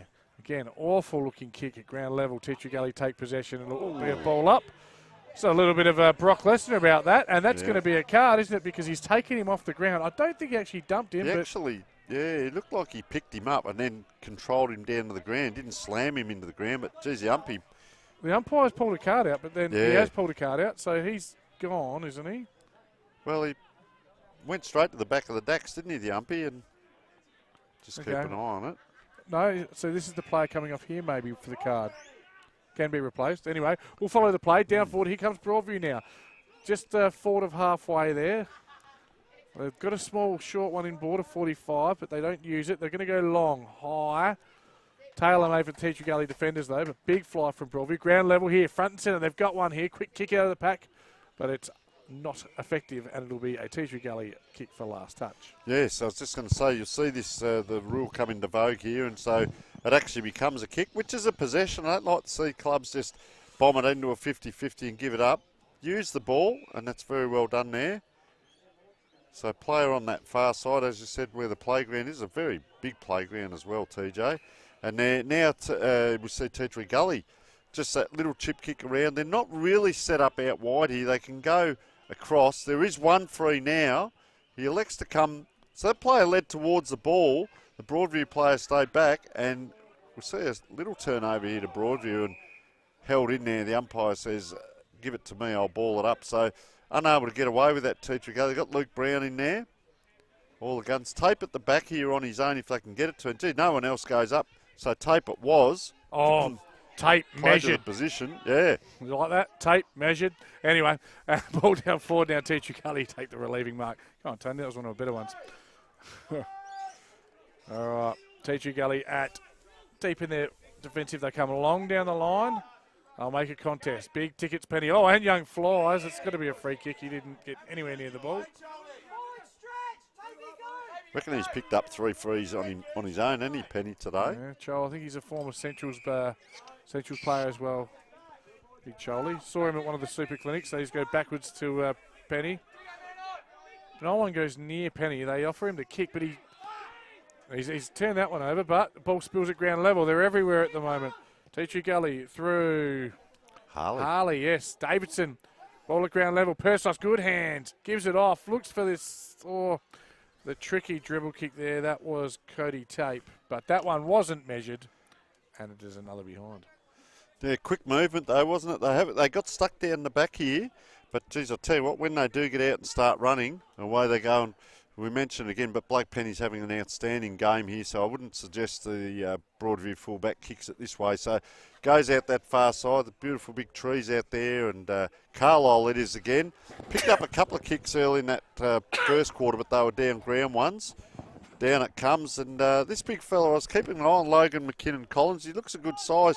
Gives it off now. Broadview are going forward. Oh, up in the air. Big contest. Number 5, there's Joshua Spence for Teacher Gully. He just seemed jogging through, but they're out here, the Gullies, through Sharnmakers. Yeah, Sharnmakers, that beautiful left foot down forward. Finds his mate, Pete Personals, I think. That's quick, isn't it? Yeah, he's beautiful. Here comes that left foot. He looks for the man they call Almers at the back. He won't get there. Ground level, Broadview win. Broadview just starting to look better this quarter, aren't they? More competitive, more run as well. Chol, he's got to make Tickets Penny work. That is as awkward as I've seen for a while. But he's making the play and following up. Well done, big fella. Release handle, Tickets Penny. Inboard kick goes forward. It's effective. They go forward. He'll find Alma McKay. McKay goes. He's shut down. I can't see players in the way there. Well done, Nick Little. Just causes a spillage turnover. And they left foot smothered with a foot again. That is some ugly football. Take that 15 seconds and dump it in the bin. Umpires found something. It's a free kick back there to the Broadview player in Nick Little. It's funny, mate. Obviously, the Broadview team don't watch my weekly review because I said it last week. Tickets Penny went at 93%. You can't give him the time and space because he's a good user of the ball for a big man. So Broadview now just squeezed up against the boundary. That little 45-degree kick. This is what got him in trouble. Xavier Gotts just looking into that centre-half back position. That's not the area to pull it. You're going to have to come down the line here. Gives it plenty of height, and the Teacher Gully players just picked that off. That is a telescopic arm there. Riley Verrill there, I reckon that was, coming in, playing his role. Xavier Gotch, he's an engineer by trade, and he needs to build a better game at the moment. He's one of the keys for Broadview. When he's involved, they look really dangerous. He's got to get more of the ball. Well done. Big Logs gets the ball, just gets it going forward. Not all that effective, though. Well done, Jaffa. Oh, he's taken his spun, and the umpire says, my ball. Good contest, wasn't it, yeah, TJ? well, the contest has picked up, Tony. It's just the 2 points to 1. Well, they're actually winning the quarter, Broadview. A lot of space back here. Teacher Gully to the left of us now getting back into that space. So Gotch it is, just as you mentioned, him starting to bring himself into the game. They're running now, Broadview. 1, 2, 3, in it goes, centre forward. That is great play by Broadview. Quick hands, they get it across. Kobe Russell, I'll tell you what, he's going to have to kick this from the 50. Kick 6 last week. Fair way out. Mate. He's a beautiful kick. Now, you watch him put it into the scoreboard or something stupid. But he is an absolutely beautiful kick. They put it in his hands because he's a great finisher. I like Logan McKinnon-Collins there too. He was instrumental in that. Just comes in now, Russell. Just a long, long kick. But just off to the left there, yeah. So if he can, Logan McKinnon-Collins just showed something then. If he can get it around the ground, start taking a couple of marks, maybe don't play on Penny, play off him. he also lowered his eyes and had a look, didn't just blast. So that was crucial. So Sharmaker's beautiful left foot kick normally just comes down the wing, very high kick down here, and man in front this time, very strong. Jack Fergus up against Joshua Spence. Joshua Spence not getting all his own way. No, and he's got Logan, McKinnon, Collins. I've got to stop using all three names. I'll just call him McKinnon, Collins. Bit slow to build up. It'll give Teacher Gully plenty of time to set up behind the ball, and they're there. Big fly, big punch. Umpire's found something there, and it's a Broadview free kick. And he's played to advantage, and he's gone near side. I think what happened there, TJ, he played on, then he just sort of stopped and looked at the umpire, and he wasn't going flat out, just that little bit of indecision. And you see with the kick, he kicked it straight, but it was straight through the point post and goal post. So let's see T3 Gully's kick-ins. We haven't seen too many of them. This is what I was talking about. They get out a long way, and that kick will almost not quite get to the centre because it's a longer ground, but Penny's got yet another free to Penny. On it goes now. They're through here. T3 Gully, they're inside 50. Brown bounces onto it. Now he's free. He's looking to give it off. Yeah, unselfish. Now McKay runs in. Oh, you don't do that, son. Fair income. So he's run in and he's the goal. just letting the Broadview supporters know as well. That kind of stuff can come back to haunt you. That was a good coast to coast, though, wasn't it? Good use of the ball. But I will say this: you've got to remember where that came from. And Blake Penny, once again in the middle, having an outstanding game. But TJ, that long kick. This is what I was saying about Broadview. They go a bit shorter and it can come undone. T3 Gully go long. They back their players in the one-on-ones. And didn't he do that well, Brown? He just waited and then gave it over the top. Probably could have ran in and kicked it himself and said, no, you have a go at it. And just showed a bit of candy, young Alex. Yes. They looked very, very good and unselfish, and really well-weighted handball as well. Would have been harder to miss than kick, that one for McKay. I just look at the forward line too. You see Broadview have got a tall on small there, a couple of them. So it's that smaller running brigade that T3 Gully got up forward. So a bit of a mismatch, which is actually suiting T3 Gully at this point. McKinnon McCollins actually won that tap, and at ground level, it's that man working hard, Sam Danielle, and he's been good. He has certainly lifted this quarter, giving you a bit of bite around the packs. Haven't mind this move in ruck, but Penny grabs it out the ruck. Bit of pressure though, forces a missed kick. Plenty of umpiring support given by the T3 Gully faithful right next to us, and he's got one too high there, and it'll be a free kick to T3 Gully right in the middle of the ground. Not good there. Just Chad Shalmakers, mate, how have you seen him? Just we haven't called him a real lot, but just his instrumental there. He's waiting for the handball there, look. And just does the little bits here and there. Very good user of the ball. So that looks like Personos, isn't it? No, it's James Harley, I think. Sorry, yep. Yeah, Harley goes very high, but they've controlled the air, so why not? Ball will come to ground level. Just losing his way there was a Teacher Gully player losing his feet. They'll come out this time. Inverted screw punt right back into the glue pot, which isn't that gluey to be fair. It's just, it doesn't look great. Soccer, make it someone else's problem. Well done. Great pick up by Joel, but he drops the chutney. But they follow up. Oh, some horrible language behind us. But Teacher Gully, Broadview with the overlap. Rush kick though. That one will be out in the full.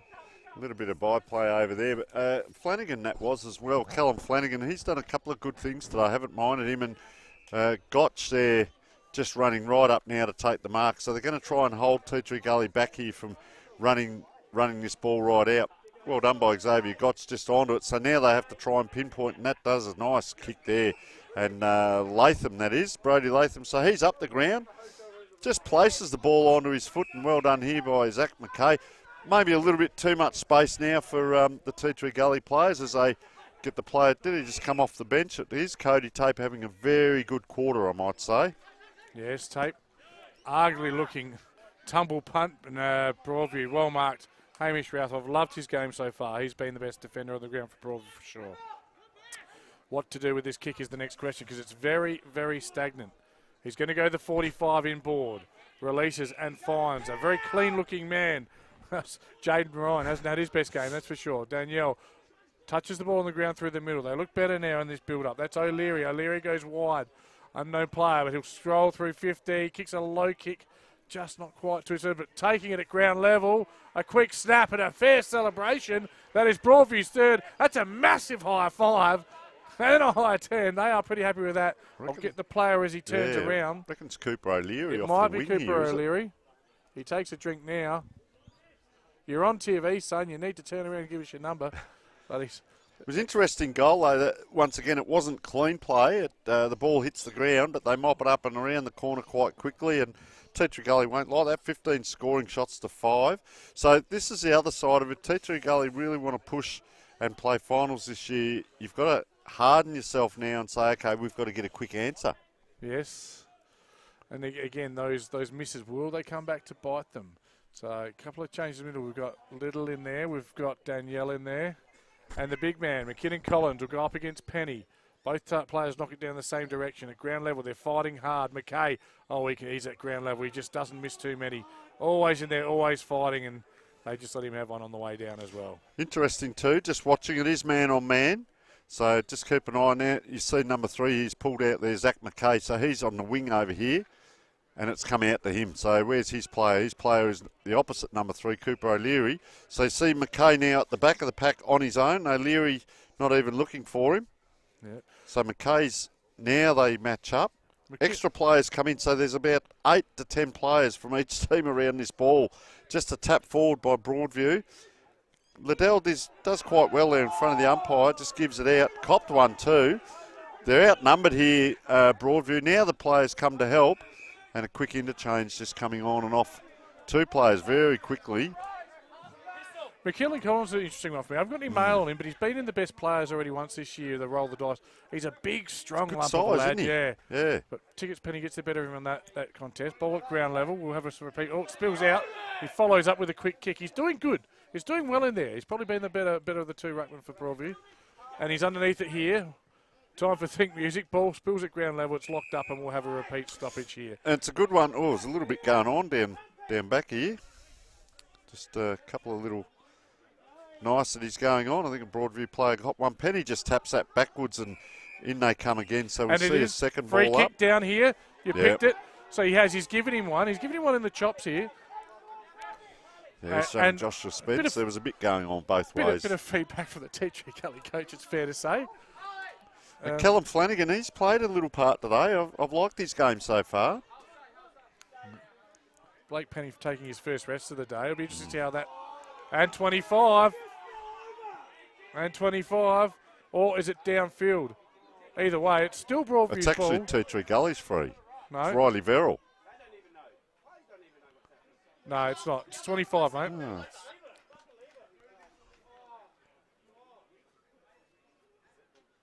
The umpire's... Okay, there it is. It is a goal. Well, Jay O'Leary, that is. They've kicked 3-1 this quarter to 1-4, so they're winning the quarter. And just puts them back in the frame a little bit now, TJ. And, I don't know what happened there. But, well, I do know the first part of it, but I don't know what happened there with the second bit. But a little bit of ill discipline by Tea Tree Gully, and you want to make up for it now. I always say to players, if you transgress, we don't have to take you off the ground. You know you've done it, but your next 5 minutes has got to be a pretty strong burst. Just before we go to the bounce, big score. This is huge. They're going to have their 4th loss in the road, Goodwood, because they are down. Goodwood, 4 points. The Glenunga Rams, injury-riddled, 6 goals, 11. They are smoking Goodwood at Goodwood. Wouldn't be half time yet, TJ. No. You've gone early. Well, they haven't scored a goal, mate. 6 goals, 11 to 4 points. It is what it is. Good tackle there on Little. Ball at ground level, and we'll have another stoppage. So I reckon that's Ryan Heffernan in ruck now, the debutant. So this will be interesting now whether Logan McKinnon Collins... I was going to say before when Blake Penny was on, do you put Logan McKinnon Collins out there and just say play rucking around the ground, or do you say play against Penny and try and beat him? Because you can't do both. So that's what I'm saying. Penny's off now, so he might start the shine. So there's another free down here, and it's going Broadview's way, so a little bit of ill discipline. Yeah, exactly right, Tony. Rightly or wrongly, whether they're there or not, don't give a sucker an even break. Don't give the umpire an opportunity to call it. Obviously, you're doing something down there. I say this to my kids all the time. Never put yourself in a position where they can do it to you. And I think Cody Tape's not going the best. He's really ringing that hand there, so something's happened there as the big fella, Jack Fergus, wanders in. Nice kick too, isn't it? Off the boot. That's straight through and big. Yeah, so Big Chol Anyang just rubbed a couple of players on top of the head there, and he's up and about as well. This player is coming off too. I'm not sure it is Cody Tape, is it? But he doesn't look good with the hand. Yeah, so coming on for Tea Gully, it is going to be number 14, which is James Harley, and coming off the nail. we've lost his nail. It's Riley Valri. Interesting to note, 5'10" plays 5'2", so now those missed shots do come into play, and you can't help but think Alex McKay showing the ball to the players, and then all of the Broadview faithful, those respected tired Tigers over there. I reckon it's a bit early in the second quarter to be doing that kind of stuff. And yeah, Footy Karma has an interesting way of talking to you, doesn't it? And also Blake Penny off the ground. And look, Big Anyang's up forward. So this is the interesting matchup now as they get the first happy Broadview. So it's starting to go their way. They're going backwards to go forward. Can they get another one here? They can't. They go around. Player there, Schoenmakers, just straightens Tea Gully up, puts it in deep. Big fist comes. Well roved off the pack there. We haven't called William Cansell very much. And bang! Big tackle. And Broadview just sense it the last 2 or 3 minutes. They got a sniff. They got a little sniff, Tony. It's not the barbecue they're sniffing. Correct. They're in the game at the 24-minute mark. They're just going to close out this last 3 or 4 minutes here. McKinnon Collins has been a real catalyst to make the difference, and they've just got control of the ball. They don't want to stuff this up. So they just control the game, control the ball, you can control the game. It's Cooper O'Leary, is it back there? I reckon it is, He's got 2 down here. He's got McKinnon Collins, and he's got number 26. He should take them up. McKinnon Collins, That's what he can do. He's showing a bit, TJ. I don't mind him. Looks like a big traditional old centre half forward. Dermy meets Darren Smith type, you know, like a bit of both about them. And without Penny behind the ball, they don't look as dangerous, do they? No. They go down forward. It's all 1-on-1 now. Everything's a battle for both teams. Big bump out there. The ball spills because of that bump. Bob's out, and the umpire says holding the ball. I'll tell you, Gully are going to rip their bloody annex down soon. It's gone their way. Big Penny's come back on, so we'll see what he does. He's probably free here if they want to use him. So Alex McKay, again, he's racking up the numbers as well, TJ. So just slowing things down here a bit. The runners, look at them out wide here from the back pocket here they're running. A little bit static still. He's going to have to just bomb to a 50-50, which isn't the best idea because Broadview will get hands to the ball, as they do. So up and down, around we go. Little bit going on to our left as Broadview here, this way, that way. I reckon that's Carlisle got caught there. They got some numbers. They chip it across, manufactured that ball to get it inside the 50, and Anyang now playing up forward, see what he can do. But this way, that way, Kobe Russell, he probably could have turned all the way, but unselfish. And the man on the wing, is that Cooper O'Leary again coming in? Hearing a lot of talk about umpires, I think maybe just get the ball would be my advice. Yes, I don't know. Let them do their job, and he's going to have a shot after the siren to make this a 2-point ball game. Cooper O'Leary, he's certainly come into it as well, hasn't he? He's already kicked 1. This would be for his second in the quarter, and this game has gone from 4 goals 8 or 4 goals 9 to 2 points or whatever. We'll have a look at it now, Tony. You can call it. So O'Leary just steps in, fair way out, gets hold of it and likes it straight over the top of the umpire's head, and wouldn't be surprised if the Tea Gully guys, they don't go in and remonstrate. So well done. Broadview have got a sniff, and that's 2 points. So 38 points plays 40, and an outstanding quarter, 5-goal quarter by Broadview. And I said it early, those points are going to cost them. So, all right. So at half-time, Tony, sorry, I just took the headphone off there. 6 goals, 2. It's only 8 scoring shots to 15 scoring shots, but just the 2 points the difference. Very quickly, if I can, goal scorers for Broadview. It's 2 to O'Leary, singles to Ralph, Manning, Ferguson, and Jay O'Leary. And for Tea Gully, it's 2 to Brown, 1 to Tate, 1 to Personos, 1 to Alex McKay, and what a shift. Interesting now, the umpire's just being approached. I'm not sure if this is the best idea in the world. Maybe they're just giving him a drink, so we don't worry about that. But very quickly, Tony, before we shoot to the ad breaks, your thoughts on the first half? Yeah, very good. As I said, Blake Penny giving Tea Gully first use of the ball, but also doing some magnificent stuff around the ground. And he's picked up a lot of free kicks as well. When he went off the ground, the momentum shift changed, and the Tigers, well, away they went, Broadview, and we picked it with Logan McKinnon Collins, started to really push a bit more into the game. You see Cooper O'Leary now starting to get on top on the wing here. Might be the shift to bring Zach McKay over this side and place him onto O'Leary as well. So we'll go to a short break and we'll come back with a pretty comprehensive wrap after the break.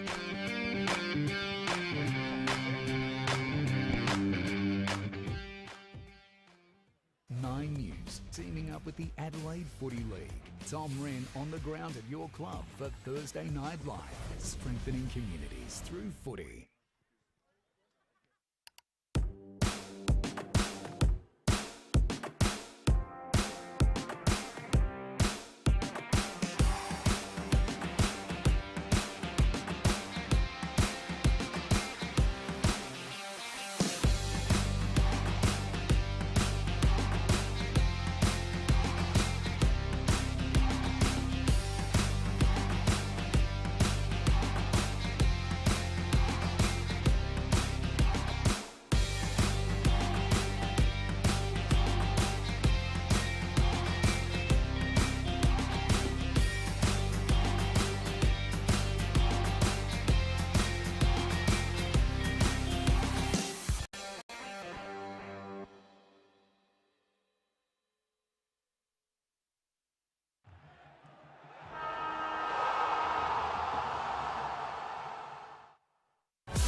Well, folks, we're down here at the Banner Crew. Our friend, supporter and sponsor of Between the Posts has joined us. Welcome, Jason Goods. Thanks, Tony. Nice to be with you. What can the people out there expect to buy from the Banner Crew and get looked after? Pretty much anything that you can put your club logo on or a message from the club, whether it be, like you mentioned, a marquee or a flag or an A-frame or a banner, a stubby holder, a pen, anything like that, anything that you can pop the club branding on. Everything's customisable. So basically we've got an in-house design department with 2 graphic designers that can work toward getting the message across that you're after. We're down here at 318 to 326 St Vincent Street, Port Adelaide. Jason, thank you so much for your support.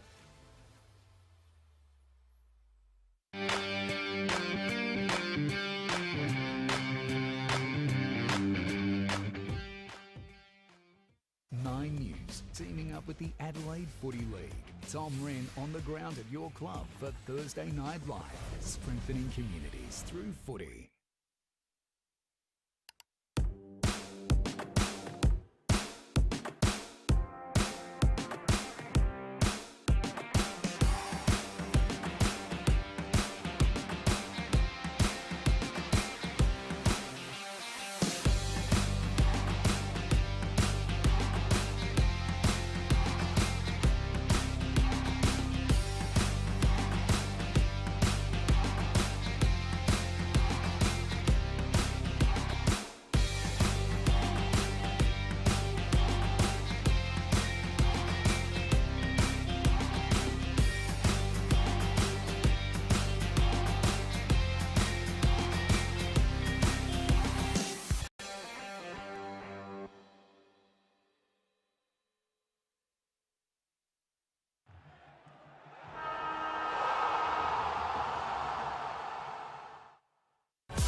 Well, folks, we're down here at the Banner Crew. Our friend, supporter and sponsor of Between the Posts has joined us. Welcome, Jason Goods. Thanks, Tony. Nice to be with you. What can the people out there expect to buy from the Banner Crew and get looked after? Pretty much anything that you can put your club logo on or a message from the club, whether it be, like you mentioned, a marquee or a flag or an A-frame or a banner, a stubby holder, a pen, anything like that, anything that you can pop the club branding on. Everything's customisable, so basically we've got an in-house design department with 2 graphic designers that can work toward getting the message across that you're after.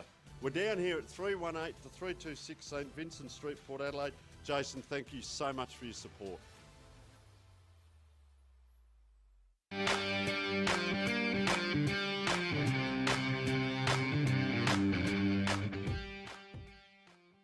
Nine News, teaming up with the Adelaide Footy League. Tom Wren on the ground at your club for Thursday Night Live, strengthening communities through footy.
Well, folks, we're down here at the Banner Crew. Our friend, supporter and sponsor of Between the Posts has joined us. Welcome, Jason Goods.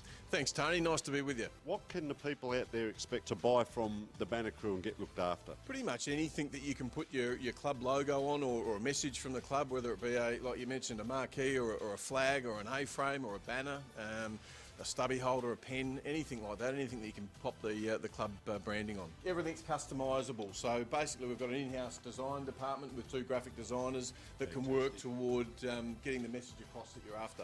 We're down here at 318 to 326 St Vincent Street, Port Adelaide. Jason, thank you so much for your support.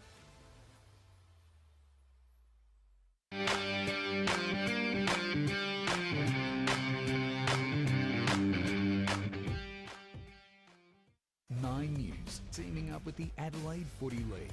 Tom Wren on the ground at your club for Thursday Night Live, strengthening communities through footy.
Well, folks, we're down here at the Banner Crew. Our friend, supporter and sponsor of Between the Posts has joined us.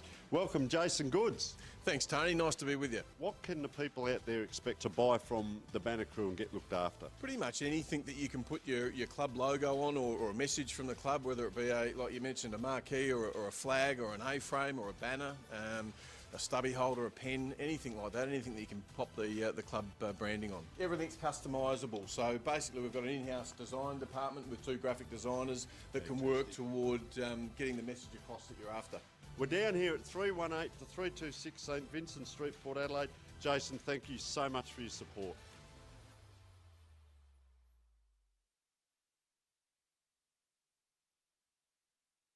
In the second quarter to Broadview has made a hell of a game. Not long as the teams are about to make their way to the position. Couple of quick announcements, Tony Neal. I was in, thanks to the Presidents for having me in at the President's Luncheon, all of about 4 minutes. I did inhale a sausage roll. So to Shannon Lent, the Junior President, the amazing work you've done with this club, brilliant. Rod George, thanks for the quick chat. It's good to see Teacher Gully in there sharing a beer with the 2 committees.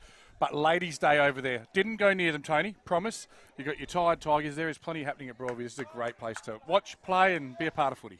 I heard some screaming before, and I thought that's you walking back off. But, oh, well, they're having a good day. That's what it's about. And the biggest part of that is to involve your families and involve family members and so on. So it's not just a boys' club. It's a one-in, all-in sort of stuff, and that's great to see. So I'll tell you what, both teams line up. And you've got McKinnon Collins. He's spent a long time in the ruck now, and he's up against Penny, and I think that was the turning point of that third quarter. Just quickly before we go back, Port District's trail the Bombers by 9. It is St. Peter's over Old Iggy's and Glenunga taking care of Goodwood comfortably. Don't have the score in the other game, Sacred Heart PAC. But while she's there, it's time for the third quarter with Tommy Javor and Tony Neal. Ball goes up too. Penny just protects that spot, gets that first kick out, puts it right down in towards that 50. So in there is Cody Tate. Geez, I tell you what, for a long time there, and the players called out. A lot of the coaches box did as well for holding the ball. Anthony Carlisle, left footer now with ball in hand. Very nice use of the ball, but I tell you what, he's kicked that up high and given Personos a chance on the right boot. And I tell you what, he's just about nursed at home. Promising signs for Tea Tree Gully, but those turnovers are costly, aren't they, TJ? They sure are. Interested, I'll come back to you in a sec, Tony. Tea Tree Gully up very quickly in the second half, probably 3 or 4 minutes before Broadview. I think they copped a fair whack from their coach, and I reckon they're going to come back switched on. Tip from here, mate. Where? Get out of the club rooms quickly. No, tip as in who's going to win the game from here. Put me on the spot there, Tea Tree Gully. I tip Broadview. Yeah, you're going to stick with Broadview. Yeah. Tea Tree Gully need to arrest Let me into that. Oh, there he is. McKinnon Collins, he's been good, hasn't he? That catch on the 45 opens the whole ground up, and Broadview are moving now. Overlap run. Haven't seen a lot of that, but here it comes. Beautiful kick. Cooper O'Leary says, no, you'll see nothing. Overlap run. Well done. Good use to Jay O'Leary. O'Leary goes long, but good mark. Big, long extension of the arms. We've seen plenty of people going down behind play in this game. I'll say that much. A little bit going on there too. Yep. Good interception there. Beautiful play there. Might have been O'Leary again. This way, that away. The man in the golden boots down at shoe level. Carlisle, that left foot just pokes it up there. Says, I'll make it your problem. They bring it to ground level. It's anyone's ball here. They're fighting for it. Tea Tree Gully flick the handle out wide. Oh, he'll take you to the candy shop. Little bit of candy there. He goes along. It's all contested at the moment, Tony. No easy ball.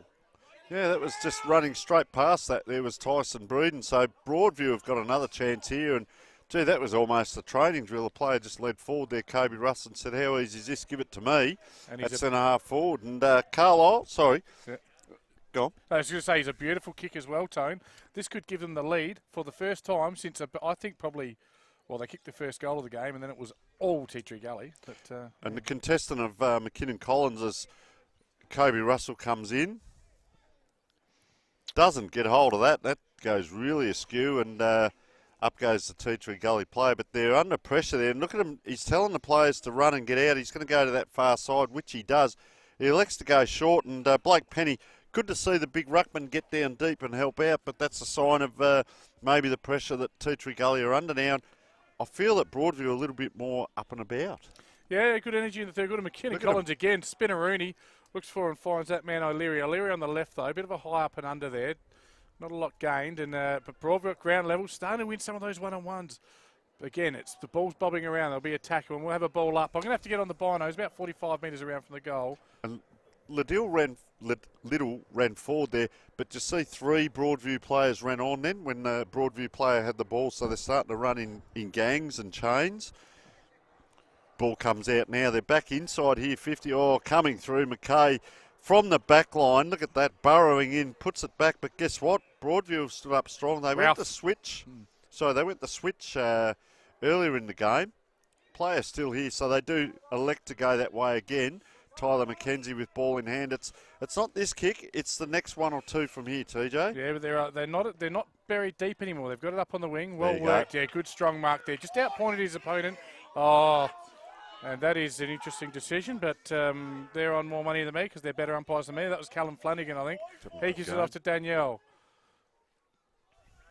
And a ball at ground level. Again, we didn't see this in the first quarter. The ground level crummers are there for Broadview now. They're hitting in, they're getting contest, they bring it to the ground. Ball must come to ground, and it is.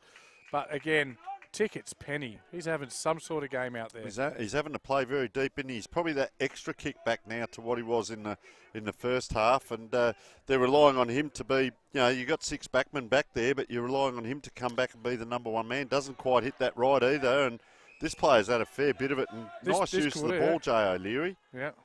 So he just stops and pops it out to where there's 2 of them, and I reckon that's Fergus. He's strong in the air, Jack Fergus. Oh, the umpire's called a shepherd.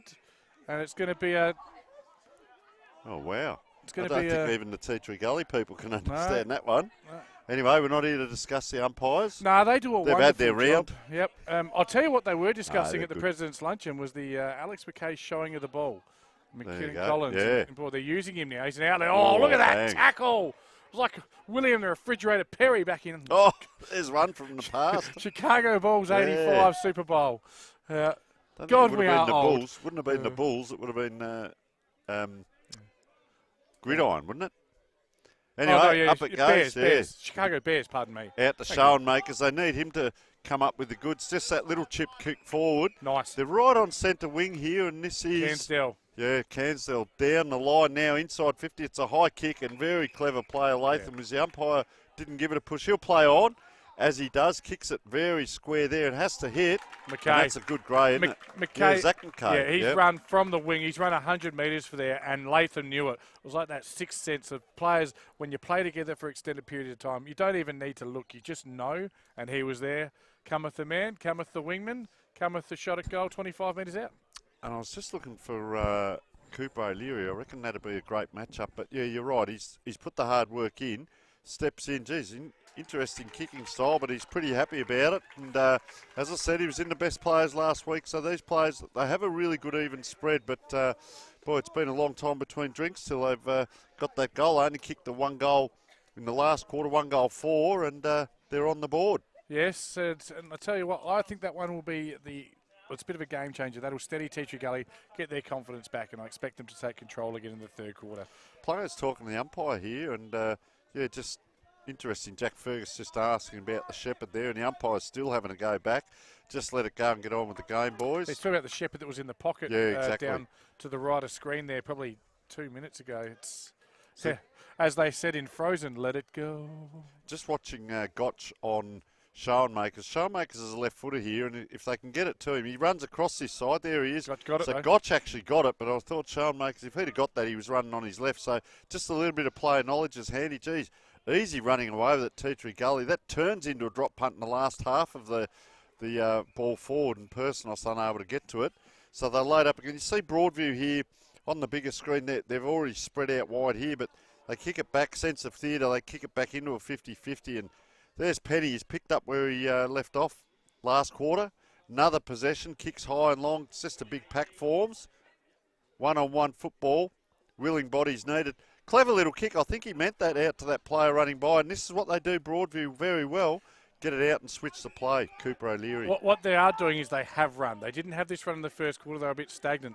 They're looking to create. They're looking to overlap. They're looking to run. They're just taking a risk here, but it does. It works. They overlap now, and they'll break a line. They've got a 2-on-1.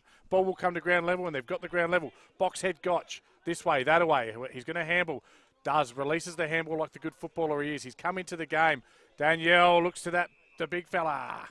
Fergus again. Big Jack Fergus. Fergus goes down towards the pocket. Will probably look for Russell. Is it? No, it's not Russell. Russell the love muscle. It is. Help me out here. Guy in the green boots. Yes. 22. I know. I haven't got a 22 here. Maybe there's been a Guernsey change. Jacob Ralotta. Okay. I haven't called his name a real Lotta. But he's going to line up from near on the boundary. That's not real good, that one, is it, Tony? He's going to cross the 50, so kick from about 40. Not an easy kick, but you'd suggest they practice this at training. It looks like it's gone just across the face. And it's hit the big white upright. The umpire taps his chest and says 1 point. Now he taps the post. It's still 1 point. Now he waves the flag. In summary, 1 point. You're on, Tony. Yeah, they run. I'm calling, mate. I'm just trying to swallow the banana cake. So numbers around the ball again here for Broadview. This way, that way, too easy for mine. But, geez, just that missed handball puts the player under pressure. He rolls it back towards himself. They come inside. Clever. Outside again. Getting a lot of it is Jay O'Leary, but puts the high kick in, gives Tea Tree Gully a chance. They put it to grass. It's anyone's ball. Big tackle, and it's O'Leary again. And I'll tell you what, he's slung the player forward there as he tackled. But I'll tell you what, they're chasing. That was actually Jacob Ralotta. So he was the one that got sent off earlier, I reckon. Oh, apologies, it may not have been him, but he's put down behind play. A little bit of feeling in this game, and Tea Tree Gully aren't getting it all their way. Well, this is Div 1 footy, mate. This is two teams that want to be in the 5 at the end of the round, and Broadview win, they'll probably be there. If Tea Tree Gully win, they'll be right up there. They could go as high as second. So that's Personos there flying high to put a fist in, and there are a lot of players up the ground. There are 2 players out, and it's Dangerous Latham on his own back there with Jackson Wilson, and then the next lot of players in the forward line are probably 30 metres in front of them here. Yes, this quarter reeks of some Personos brilliance. Hasn't been his day, but it could be his moment. So ball there, out it comes McKay. Now they go forward, Tea Tree Gully. You'll see some one-on-one here, so up it goes. And there it is, Latham, as I called earlier. But he's on the 50, he's too far out. This way, that way, around he goes. Tracks around in front of the scoreboard, pops it in the air, and the big Carlisle fist comes through. Bang, he goes. It's on here. I tell you what, Carlisle comes out. That left foot handball is as good as a kick, TJ, as they come down the wing. Up they go. Big Penny can't get his own way. Broadview first to the ball. They maul him. They grab him. They get it up. They get it down. The umpire says, give it here, fellas. Take a breather. And I'll tell you what, that forward line for Tea Tree Gully now is more of a straight line down there now. TJ, more players. Yep, just a bit of a report on Aidan Friday. You'll see the play unfold in front of us. Aidan Friday is off for the game. He was coughing up a bit of blood. He is doing okay. Ooh. We'll come back to that. So he is fine, but rest of the game off as Hamish Rouse leads in the race to the ball. Ooh, big bump there. I think it might have been, I'm not sure who that was, but McKay looks for, gives it to, straight look. He kicked that. Is a good, fast football. Was that Josh Spence? Joshua Spence. Now, he's a backman. Just watch where he goes. But he can also be what we call a swingman, which is a very valuable player in the modern-day game. And that's what he does, TJ. He can go forward, can come from the midfield and just go bang, very lackadaisical. But he's kicked the sausage roll. So I'm just looking. They've got himself. They've got Ryan Heffernan down there. So they've got 2 talls. And now you'll see Robinson just going in. So they've got 2 talls and a mid and then the 3 smalls. So they've just changed it up a bit. And I reckon, no, that's not Sean Muggs, but just changed it up a little bit, Tea Tree Gully. But Luke Brown's the deepest one. So ball back in the middle, game on. Broadview need a centre clearance here. The big men fly. Penny takes clean possession, gets their handball out. Again, going Tea Tree Gully's way. That first goal has been a steadier. They're on top now at the moment, winning the one-on-ones. Ball spills out. Cansdell, effective handball down. Again, they're moving well. They're running hard. They're getting it. Showmakers. Oh, the left foot inside out, and it's touched. And he's robbed him of the play of the day. He's just cost him a Mosley voucher or a Neomorph mouthguard. Of course, so many great awards today. What did he cost him? He cost him the Mosley Bar and Kitchen Look After Your Mate voucher with that touch. That could be the second best point seen on Broadview Oval now, TJ, but reminiscent of Tony Hall at Football Park many years ago with the check side. So Broadview come out wide. They've done this all day. They haven't mixed it up. Hamish Relford is ball in hand. This is where Tea Tree Gully need to congest it up. Gotch comes towards the player with the ball. It's only going to be a 15-metre kick if he goes there. So he goes over the top. They get the space. Big Fergus overran it then, but player slip. That was unfortunate for Logan McKinnon-Collins. And big Blake Penny, off he goes, kicks it into that hot spot, TJ. Yeah, great tackle by the thug, Tyler Martin. That's what they call him. That's what I'm told by the teacher Gully. I've got my spies. They tell me they call him the thug. A chain of handballs here to Broadview. Pressure's hot in the kitchen here. Next 5 minutes, costly. Carlisle. Time for think music. He didn't have it. Ball spills. Broadview, good tackling here, but they should break now. They've got the overlap. Yes, they have, and they're out. Sam Danielle, he'll take one bounce. Overlap handball again. Player running down the wing, great support. It's been a really good move by Broadview. Touches the ball on the ground. Just needs to lift the eyes down, hit a target. Blazes away. And Russell! He had the best position. He flew, and he caught it. Now, since I've told you he's a good kick, he has not kicked, every kick has kicked a drop punt since. But this time, he's 12 metres out, directly in front. Well, he hasn't kicked one today. No. Going by my scoreboard. No, he's kicked a couple of points. They've been good, but not that good. This will be into the player changing boots here. Look for Broadview coming off. He's done a fetlock. Done himself a mischief as Kobe Russell comes in 10 metres out, just pops it through. That's his first, and Broadview's 7th. And we've got an exciting 9-point ball game here, Tony Neal. Yeah, just very good play by Broadview. They got it down. That could be the play of the day on that far side. Who was that ran down there with it that you called? Was it Sam Daniel? I reckon. Yeah. But I don't think I've seen this where a player takes his boot off and his sock, has a look at his foot and decides to come off. So probably lost a toenail or a very tell bad you who it is. It's Kobe Russell. Didn't he just kick the goal? Well, that's number one there. That's come off. So maybe it wasn't Russell that kicked the goal. No, it was a good call though. Did he have green boots on? I think I can see who it is. So we'll come back to that. So ball in the middle, a little bit of pushing on McKay. I reckon there's a bit of yap here too between the two of them. Just keep an eye on that, Alex McKay, and I reckon number 13 there, Sam Daniel. Penny with the clearance again to half forward. Same spot as last time. Quick release handball. Here's Tape. Tape should be able to hit up and fine. Not quite. Good pressure from the Broadview defender. Again, they're with him. They're pairing off this time. They're not giving him the space. Dangerous kick. High risk, high reward. They should have the release handball. No, they'll go outside, will they? Looking, always looking. They'll just go for the easy little switcheroo. Again, they've got loose players now. They've spread well, but gives it too much there, and he's well-measured spoil from Tape. Yeah, he's a good player, and he's young Tape, and they're going to get a throw in. I think they've debuted 8 players already this season, Coach was saying. So Bill Belichick says you put the most time and effort into your bottom end of your roster early in the season because you're going to need them, and there's McKay just pushing it forward enough. Latham it is, just takes the ball over the line. Bit of a dour contest as we're almost 16 minutes in. Blake Penny just pointing there, a little bit down to his right, so it'll be interesting to see if he can put it right to McKay's toes here as they come in. Good contest by the opposition. So this is the one I was talking about. It goes over the back, doesn't go all their way, and they're out here again through Cooper O'Leary having a very good quarter. Anyang just pushes the ball, gets rolled himself. Good one-on-one battles here, and just a hack kick forward. That'll be back to, well, it was going to be a 50-50, but it's not, and just really reaching for that ball. Yeah. Well done there, and that's, Ben Manning. Okay, Broadview here. They're looking he's had a fresh airy. Commentators curse to give him a wrap, and it looks like McKay will push them forward. Again, Broadview just working a bit harder in defence now. They're with their players the whole time. There's no space. And it's still a 9-point ball game, as the umpire says. I'll have it. Does he? He does. And this last probably 10 minutes of this third quarter, Tony, could tell the tale of the game. So interesting. McKay back behind the ball here about 30 metres, and Gotch is with him. So, do you put a great player on him and you lose a midfielder almost, or do you put just a young bloke on him that can run? And McKay's on his own there now. So Gotch has gone off trying to stand someone else. I wouldn't leave McKay on his own. And is it Personos again, I reckon, is it? Looks like it. Could be. Yeah, left footer. So he's going to put this right into the teeth of goals. It goes long, doesn't quite hit it correctly. It's going to drop short. Up they go. A lot of players around the ball. Teetry Gully this way, that way. Player on his left foot. Runs backwards, and just under that little bit of pressure there, TJ's Tyson Breeden. Backman kicks it like a backman and doesn't quite get the chocolates. Probably a bit harsh on his wrong foot under pressure, but yeah, fair enough, mate. I can only call what I see, mate. Yeah, I've liked McKinnon. McKinnon Collins has come right into this game. He's probably certainly Penny's still getting plenty of the ball, but he's winning some clearances, and they'll probably end up using him here. He's running He too is here. loose. Penny can't Penny's, follow him. No, it's not that he can't follow. He's sitting back, kick behind now, and McKinnon Collins he's become the number 1 ruck now.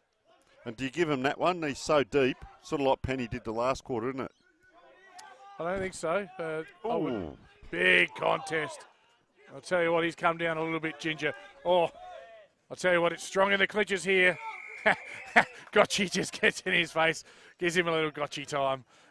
Good contest right in front of us here. And the Sport Hall, filming footy, Dartfish broadcast area, Tommy Javor, Tony Neal, calling the match of the name. The Stream Team game, Broadview, Tea Tree Gully. So Penny not getting all his own way there. Well, Latham just slips Oh, and he brings him in, and dangerous. he can't do that. That is not good at all, and I think that's not He's good off. to see. He's gone. So, That's Brody Latham. That's Latham. He's been yellow carded. and that is, the players Jay got back O'Leary. up, which is good to see, Jay O'Leary, but he's just going to play on straight past the trainer there. So he'll come off for a little rest here. Personos comes back on, so Personos doesn't get the rest he was after. You don't want to speculate, but he might be having a rest next week too, I think. So the man you called, Logan McKinnon Collins, really brought himself into the game. He snuck around there too. Is it Logan McKinnon Collins or is it Dermy's son? I reckon it's Dermy's son. Oh, he's got the pink boots too. Yeah, number 24, 23, that's what I'm doing. McKay working hard to get there, gets to the outside. The ball will spill right in front of those parochial Broadview fans. 10 points the difference here, Tony. See the Broadview setup here. All the players now are almost in one quarter. We talk about this. Looks like a game of AFL. We play on the largest arenas in the world, and we make it a small-sided game. Yes, except of course for polo. Polo's played in a larger area, but there's no horses here. No. And we've got a free kick. They've found it from Broadview. The Broadview faithful say absolutely. The Tea Tree Gully faithful say what for. But either way, it doesn't matter what they say because Jack Fergus is going to line up. He's going to be 35 metres out in a 45-degree angle. And as I said before, the change rooms are just over here. This is where they come out and they practice from all day and night. This shouldn't cause him too many problems, you wouldn't think. Deliberate approach, bit of a skippy, and he just hangs it to the near side. That's a bad miss. And you talk about those missed shots. If they're going to get them, they've got to get them with accuracy. They haven't done it. 7-13 plays 7 goals for. It's a 9-point ball game here at Broadview Oval. So 11 scoring shots to 20, and it might come back to bite them here, Tea Tree Gully. So out they come. So this is that run and carry that they get up at their home ground, and they don't get as far with it out here because it's a long ground, but little. We haven't caught a lot of him in recent times, and he's been caught holding the ball. Probably spent a lot of his petrol tickets early in the game. Just needs to maybe introduce himself a little bit more into the game. Get on top of Tea Tree Gully. Player on the far side there. Halfback flank goes across the wing. Oh, player in front tried to take that in the hands and had the arms bent, so Broadview were able to punch. So Collins it is again, gets it out. They do this so well, the spread. That's a dangerous kick. It came off. McKenzie. And Tyler McKenzie it is with ball in hand. This next kick's crucial here. Looks to go the percentages. He doesn't want to bite off more than he can chew. They've got to touch it, and Anyang does get there and makes a crucial touch to stop it being a Tea Tree Gully free kick. Big crowd down there, TJ. Have a look Yeah, at them. You can huge see them crowd. in the, And all the way around. A bit of country footy field with the cars parked on the other side and the horns tooting after a goal. Big hef comes off, just blowing a little bit, and Aidan Tuckwell relieving him. Ball in front, just at the Broadview end. Quick kick out of the pack. They're dangerous because if they hit the boundary, but Tea Tree Gully will have scored it across in the forward line for Broadview. So it's interesting, Penny, you know, first hands to the ball, but as Lee Matthews says, it's not who wins the tap, it's what happens next. And you see he won that tap and Broadview were onto it. And you see just lurking there, Cooper O'Leary. He's playing quite wide of Alex McKay. The other O'Leary now picks him up, so up and down it goes. Oh, here's Liddell, just as we're saying, he needs to influence the game a little bit. And the Broadview players trying to really run through. It's close to the boundary line. It's play on. A lot of players tended to stop there and just carried over now. And the umpire will give a throw in here. As we see players coming on and off quite often here. And this is another man that's been doing a little bit of tagging. That's Sam Daniel coming on. And he's just trotting down free at the moment. That could be dangerous for Tea Tree Gully if they're not up to it. And he's inside of this pack as we speak. There's 2 players actually free inside, and the umpire says, give it to me, ball up. You can see the amount of players on the screen there. A lot of players around this ball, so congestion. Personos is going to have to run 100 metres if he gets this next ball. They've got a free back here too, Broadview. They're leading the race to the ball here. They've taken possession. Quick handball. Looks for player just got decapitated and he spins out of it. Clever. Gets the hands. Releases. They've got it at ground level. Oh. This way, that way. Is that McKinnon? Yep. And he is just... Tea Tree Gully faithful night, but he might have got his foot to it. Bang goes He McKay. has given him one. And now they're calling for a send-off, but it's a free kick to Alex McKay. Always puts his head over the ball. And this is a great game of footy, Tony Neal. They've got the spare back. Personos has got a height difference on his player, so he's small and explosive, and he's playing on Jaden Ryan back here.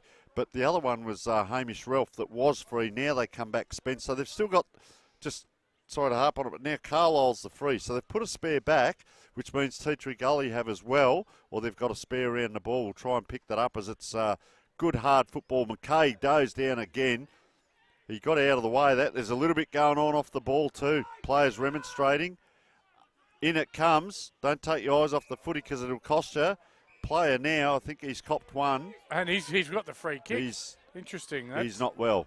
He got a boot in the ribs or in the gullet in the comic cuts. And leaves a spare player, and they haven't been awake to that one there. Scotch, is it? Yeah, Gotch, and he's played 200 sample games. He's a nice kicker of the football. And Tony, with a hell of a game on here, but just quietly as well. Oh, I'll get back to that one. Gotch goes along, down to Anyang, looks for him. Oh, players going down all over the place. It's like a bowling alley here, and he just kicks it wide and says, get there, Cody. Cody Tape does. This player's still down in the middle of the ground here, so we'll keep an eye on that. Yes, right in front of us now they come. Robinson. Yeah, Robinson. He just creates a contest, ground level. They've got the time, but I tell you what, the pressure, the shutdown pressure, Personos, Mr. Magic, he'll go. Oh, that is ugly. That is ugly. And the umpire says it's a free kick. Tony, you want to talk about tipping. Who'd want to be a tipper? Sydney are about to lose their 5th in a row. 37 seconds goes. North Melbourne by 3 points. Do it for Clarko, they're saying. Fair income. Yeah, all right. Well, that? Back to the big game here as Buddy bet. That's where should have got on that. So they're going here, Jaden Ryan, just floating through. They're really trying to manufacture their way. They've got O'Leary free here on the wing. Still free if they want him, but the ball's going to hang a long time in the air. So they come towards him now, and this is what I was talking about. It hangs a long time in the air. Can't get to it. So Tea Tree Gully come in, and coming in to help there was Collins once again. Yep. Round the corner as the player just coming in front of us. That's going to go right next to the boundary line. And, so that is Ty Jaffa that's just come off there. Last minute of the quarter, Tony, I'd suggest we've had just the 3 goals kicked this quarter. We're gone 25 and a half minutes. This last minute could be absolutely crucial. McKay given space here. Penny. Just bang, in they go. And that was the play that was on McKay then. Players going over left, right and centre. Bit of pressure there.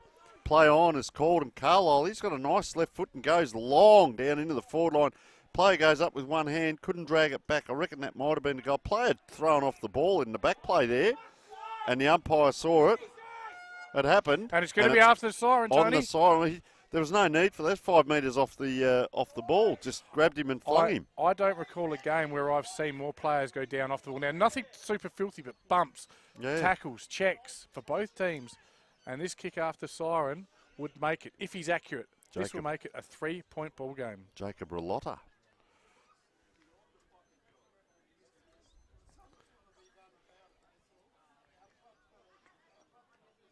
Steps in, 35 out, dead in front.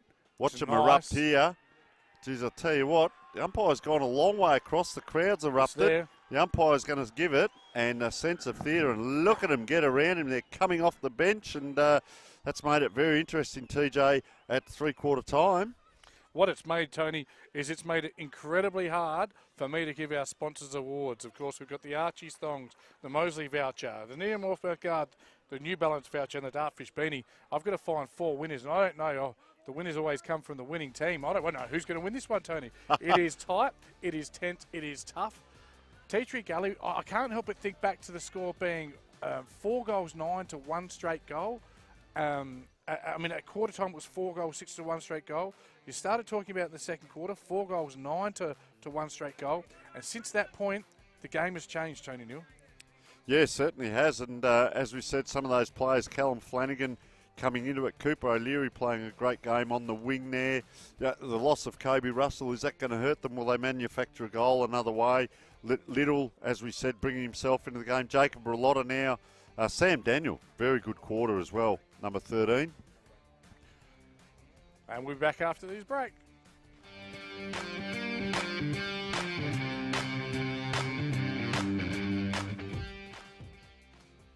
Nine News, teaming up with the Adelaide Footy League. Tom Wren on the ground at your club for Thursday Night Live, strengthening communities through footy.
Well, folks, we're down here at the Banner Crew. Our friend, supporter and sponsor of Between the Posts has joined us.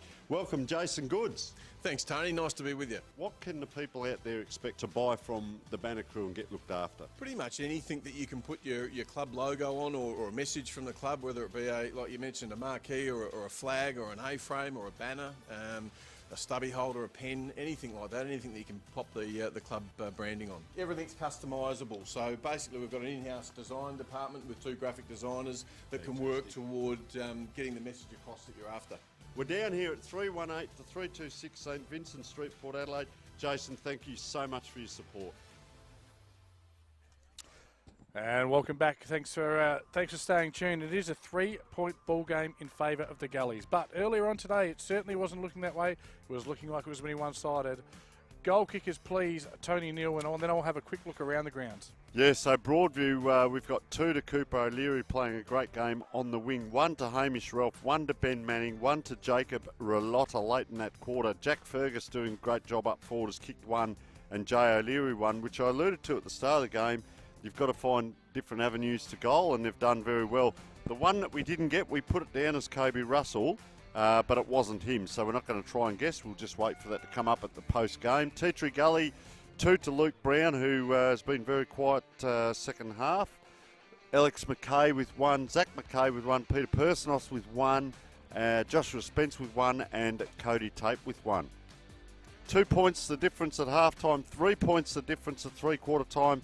We are in for an absolute belter, and I just feel that Broadview in that third quarter, TJ, I said it earlier in the quarter, they just seem to be competing really well. They were up and about. Belief is a huge thing in football, and well, they've been giant killers at the start of the year. Let's see what happens as we lead into this last quarter. Super quickly, it's goal for goal. It's Brighton over Port District by 4 points. It is St. Peter's in control over Old Iggy's. Goodwood absolutely getting brained by Glenunga by about 50 points at home. And it's time for the third quarter. This is the matchup that matters. McKinnon Collins versus Blake Penny. Perhaps the winner of this matchup wins the game. As they go up high, they jump right into each other. No one gets the ascendancy at ground level. McKinnon Collins just gets the tap on. It's been a real postcard of his game. He's just kept going and going. Repeat efforts. Second, third efforts. It comes wide. Tea Gully, they need to lift here. Start of the last, they take control. This way, that away. Works through. Chain of handballs. High up and under kick right in front of us, Tony Neal. It's coming down with run on it. Xavier got your best position. But ball bobbles and it should be a ball up. And isn't that the one-sided nature of football? Clearly, Xavier got the first. Yep. Hands on it. Tea Gully take the mark. So William Cansdale, and they go bananas. Just watch Penny here. You got Luke Brown to his right on his own here too, Brown. So Penny just needs to bring it to ground. Well, he elects to grab it. He's done a fair few times. Showing makers now. It was an accident, but it was a throw. Gave it as a throw, and they'll go forward again here. And this is Dominic Pratico. And look at him spread here. He hasn't got too much movement just yet. Player just pointing to the left pocket. He's got the big Chol Anyang there. So he elects to go towards that pocket, but not where that player pointed. And that was a very good grab, Tyler Martin. Yeah, the thug, as they call him. The boys from Tea Gully call him. And again, I'm still looking like Peter Personos could be the X factor. He's one out down there. They've left him just as the only man at the end against Ralphie. If he gets it one-on-one, he's going to have him at ground level. But right in front of us now is what we should be worrying about. And at ground level, it's Broadview, but he's tackled. He releases the handball. I tell you what, it's be sore boys tomorrow. They have cracked in all day. And again, at ground level, it's your boy O'Leary, is it, number 3? Yep, Cooper O'Leary has certainly lifted his last 3 quarters. Have been good. We've got matchups all around the ground as well. I was just trying to see if there was a mismatch anywhere, but there's not. They're all one-on-one, and gee, bringing it to ground, Penny. But as I said, onto it were Broadview. They just seem that little bit quicker on their feet. Gotch is a very clever player, as you've said, and rove that ball. But the free kick now, because of the last possession, it's going to come down to us here. Look at this kick. It's a very high kick to a 50-50 again. Penny can't get to it. Tea Gully player, Showmakers, just looked around for a player to give to. He didn't want to just give it off. Spence it is. Not quick enough through there, and Joshua Spence, probably that's where he's going to get caught out with his pace. And they come across the other side, Broadview. They need to stick these kicks, TJ. Yes. One there. They need the next one. And that'll do them. And they're off and rolling. Fast footy down the line. Take and break. And Yang leads into the race the ball, who touched it and has scored it over the line. You know, a couple of kids just rolling down the hill. And wasn't that always good fun as a kid? The old roll down the hill. Just don't want to get trodden on by a 100-kilo footballer, would be my advice. Especially if there's mud at the bottom of it, mate. As they congregate, look at them, the wildebeest, all they come from everywhere. High up and under throw there. And Yang in best position, but Penny reaches in, gets that vital hand to the Tea Gully player, goes long. But down the line, Ralph, he's been good. He's been that down the line cover for Broadview all day. And again, great pressure. There's just no time here. If you're too slow, you get caught in this one, Tony Neal. So they're just manoeuvring it forward, aren't they? And they're going 30 metres, 40 metres from that last throw in. And now it's down onto the wing. But the player that's impressed us, McKinnon Collins, comes in up against Penny now. No one behind, my pet hate. But it goes to the front, so McKay can't get there. Bang, they go. And I tell you what, no player's taking a backward step. You don't mind that. When it's your turn to go, you've got to go and get it. But it's the stuff off the ball that you don't like. So Broadview players have got their players covered there. McKay's on his own here. Could be third man up. No. They stay down. He runs away from where the ball came from. If he'd have stayed at home, might have got that one, but he's just a hunter of the ball. I'm not sure you could have a worse piece of commentary than McKay could be third man up, Tony. No. Could have been. He could have been. I could have been a supermodel. But anyway, another 25. And look, I don't want to say it too late because they're right next to us. The discipline Tea Gully has let him down. It has let him down today. Plenty of 25s, plenty of free kicks. And it's resulted in goals at times, hasn't it? Yeah, if fingernails were in vogue, you could have been a supermodel, mate. But anyway, we'll come back to this. This is a fantastic game, and I'll tell you what, they're going to come in and have another go here. For the lead. Danielle, I reckon it is. Oh, and I heard his expletive from here, so no go. And again, those vital chances. 8-5 plays 7-13. It is a tight one here. And they've won, I think you were saying they've won 2 of the quarters, have they? They have, well? Yep. Yeah. Takes it on, and he just goes long, straight down. Well, to the outer side, actually. It actually floats out there a bit. Ground level, Tea Gully win the ball. They release, but again, straight away that tackle pressure. Support tackle pressure. He's paid holding the ball. Not sure if he had any prior opportunity there, but I'm a long way away from that one, Tony Neal. And that tackling pressure from Broadview, it's chalk and cheese from the first quarter. Well, they've just lifted, haven't they? From that quarter time, they were down by 24 points, and they've just gotten better and better as the game's gone on and plowing in. And player had to fly high there. He might have collected the back of the head of the play there. Geez, that's a high kick around the corner. He had to try and manufacture it around the corner, but made it hard. And Gotch might just be cramping now. Done himself a mischief. Okay. He might have copped a bit of a cork, or it could be a cramp, either or. Could be valuable there. And there's a few players around with a bit of toe for Tyson Breeden for Tea Tree Gully here. Might be able to extract the ball out with a bit of luck, but it comes forward now. They're first to the ball there, the Broadview player, and just swings away from the player. McKay just punches the ground there, not happy with himself. Interesting to note, Tony, no goals in the first 6 minutes. We've had goals sort of early in each of the other quarters. This has tightened up. This is now not even a quarter of a ground. It's about a 70-metre radius. Every player within touch except that one pair that drops out the back. There's no easy touches out here. This ain't going to be the prettiest last quarter, but it's going to be tight, it's going to be tense, it's going to be tough. So Breeden's on this wing here. He's sort of calling at 45 degrees. It's not going to go there because it's going to go down to the big pack. And we talked about the battle of the midfield, didn't we? A player taking it there was Robinson. Now the kick goes down. This is what I like, one-on-one. It's Latham this time. No, it's Latham. So Latham, sorry, he'll be in front here.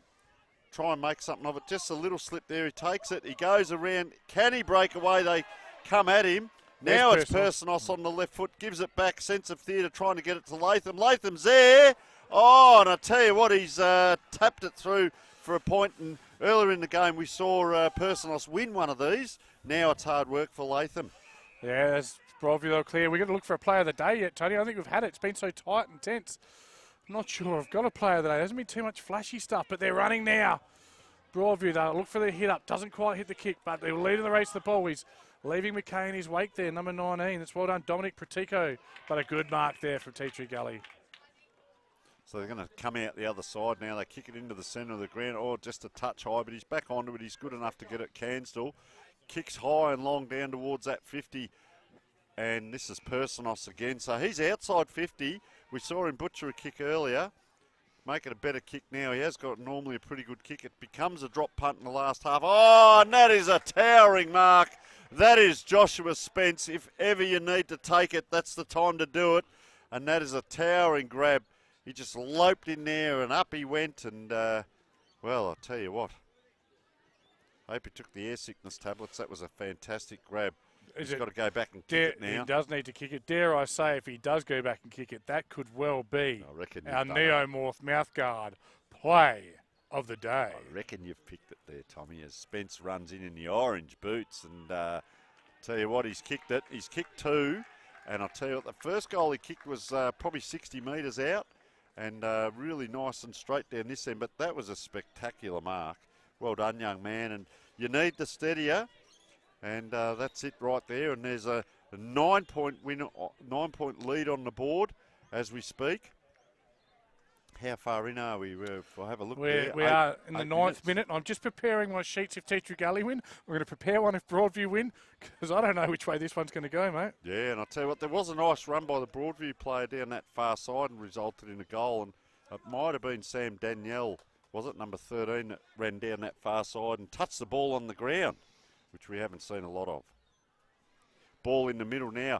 That's better. That's what you like to see him do, young Anyang. Take a run at the ball and leap over the top of Penny. Player goes for the spoil, almost marked it, gives up on it, and around it comes Cody Tape. You called it before, Division 1 football, and I'll tell you what, the young player Ryan Heffernan on debut just runs out to the right a bit. That's a nice kick into the teeth of goal, but 2-on-1. Up and down player just coming off in front of us as Tape. That's going to be not the best for Tea Tree Gully. Out it comes now, and they've set up a bit of a wall. William Cansdell, it is, ball in hand. So Cansdell, darting eyes. There's a big pack up ahead of him. He's going to kick it into that pack. So we need another fly. He's Spence there. They all go up. Big fist comes from Broadview. Oh, between the legs. That'll be costly. That's an in danger. They're going to get out of trouble here. Jaden Ryan. Been handy in the second half as well. So he looks sideways. Now he goes back to settle himself. Big Anyang in the middle, but Penny's followed him, so he has to go out wider. Dark clouds, ominous times. Could it be ominous for Tea Tree Gully here? I tell you what, they're under pressure. Far side, the RAA's here. Lights are flashing. I tell you what, we've got it all happening, TJ. Sure. Black and yellow, it's everywhere, mate. Fair dinkum. There's that one I talk about. No one behind the pack. McKay it is, gets it across. Schoenmaker's on 50. Puts it in. Spence can't. He's got a free kick. Spence can. Yes. Spence will. Well, he's 30 metres out directly in front, and he's just had a little cameo, a little purple patch where he's got some one-on-one footy, and he's proved, well, he's making a difference at the moment. Oh, I like it, TJ. The difference. Here we go. The banana cake's kicked in. We're up and about. There's kids riding bikes around the boundary line. There's people with prams. There's mud in the middle. And Spence, Joshua Spence, come on, son. This is your moment. The orange boots. Maybe he's already had his moment. Trots in. Geez, he lifts the knee a bit, and I'll tell you what, that's off to the right. I've built it up, TJ. I can't build it up any higher. I'll tell you what, I might take the mouth guard off him. Tell you what, third best point seen on Broadview Oval. Dare I say it? Yes. Could it be the winning point? 10 points up. Leave the door I don't open. know, that doesn't make sense. Two straight kicks will do it. And again, plenty of time in this one. Still a good 15 minutes of football here. If Broadview get one, they'll be sniffing the second. But again, Tea Gully, they're set up behind the ball here, and there's a beautiful rainbow just appearing in the sky. You can't see it is a real Roy G. Biv type treat as he goes round the man on the mark, puts it down the pocket. So if he can't take the mark, and it's Spence. Oh, you talk about purple patches. That's the best purple patch I've seen since I pointed out that rainbow, Tony Neal. You can let go of my hand now too, TJ. It was a beautiful moment, though. Kermit the Frog couldn't sing about that one. That was that good. And Spence will line up. This him again. This is the toughest shot. He's on near the boundary line, 35 metres out.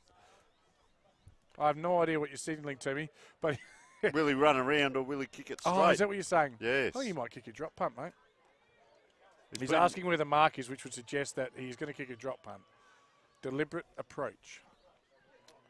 Needs to hit the right post. Just a little bit of fade coming in. And he goes the left post, and he doesn't listen to me, but it's hard from over there. Kicking action is, very... And Devil's advocate here, 8-16, 8-5. The door's still open. The door is still open. Of course it is. As they come out now the far side, they keep going back there, and that's where Tea Tree Gully chop them off. So it's up in the air, down it comes. That man Spence again. He's got his name all over it. TW Sharon Spence, it says on the ball. Look at it rolling around there. Getting very dark here too. The lights might need to come on. The umpire's called holding the ball because the bench next to us called it. Telepathic it is. He must have good hearing. They're going a long way back. But you see that they've stopped running Tea Tree Gully. They're just letting the forward set up. There's a big space at centre half forward. Goes in now. Spence again. He spoils. Does the backman job. Does the 1%er there. So he can't take the mark, must bring it to ground. Oh, well, that's borderline dangerous tackle. And the umpire says, yes, it is. And they remonstrate. And they, bit argy-bargy. How's your mum? She's doing well. To be a Broadview free kick. Yep. They'll look for the 45 kick. They do straight away. Coach Javor, awake to it. They should run inboard for overlap here. Jaden Ryan, is it? It is. Jaden, spelt funny. He goes to the 45 kick. Got to go. You've got to shake and bake here. You've just got to take it on.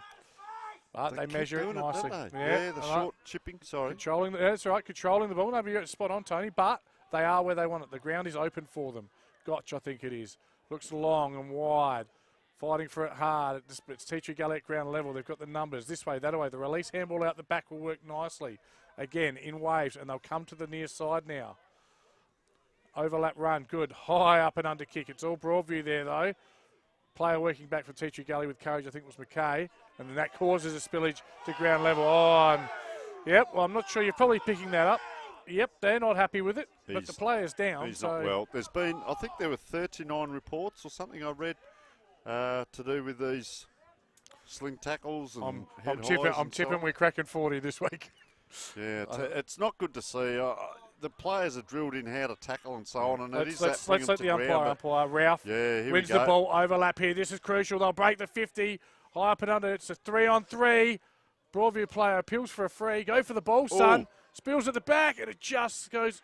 It didn't go over. It bobbled up like a kyook in the ocean. The player handballed that for Tea Tree Gully, trying to handball it through for a point, and he was a lot further out, and I reckon that's Riley Verrill. I won't name him, but I have. Yeah. But and he Sam tried to handball Danielle, that back, and Danielle it was it? And now this is where the bad kicking comes to haunt you, because there's still 11, 12 minutes to play in this. It's 5 points the difference. So 14 scoring shots to 24, 10 extra scoring shots to Tea Tree Gully. Alluded to this early on in the game. Will it cost them? That's a lot of points. And now I have to get another sheet out and do one for Broadview, in case they win, Tony. I tell you what, I'm a man under an inflation device at the moment. I'm right under the pump. So, ball in the middle, 3 points. Maybe 5. 5. It is 5 points. So, one kick in it.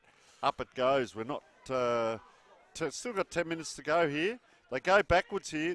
He's got no one to go further back to, so it becomes a 50-50. Oh, Collins couldn't quite, but he left it running through. Jay O'Leary gets hold of it. Big push out. Fergus can't take it. Has he taken the Tea Tree Gully player high? Players are calling for holding the ball. Oh, I'll tell you what. Asking Heffernan, the debutant, to make an impact. 10 minutes to go in the game. Big Blake Penny. Haven't called him a lot lately. Doesn't get off the ground, just stands and punches away from Fergus. Still a very dangerous position here, Broadview. It's a little bit further out. If they can get a play here to just mop it up off the pack. On his own, standing there is Dominic Predico with hands on hips.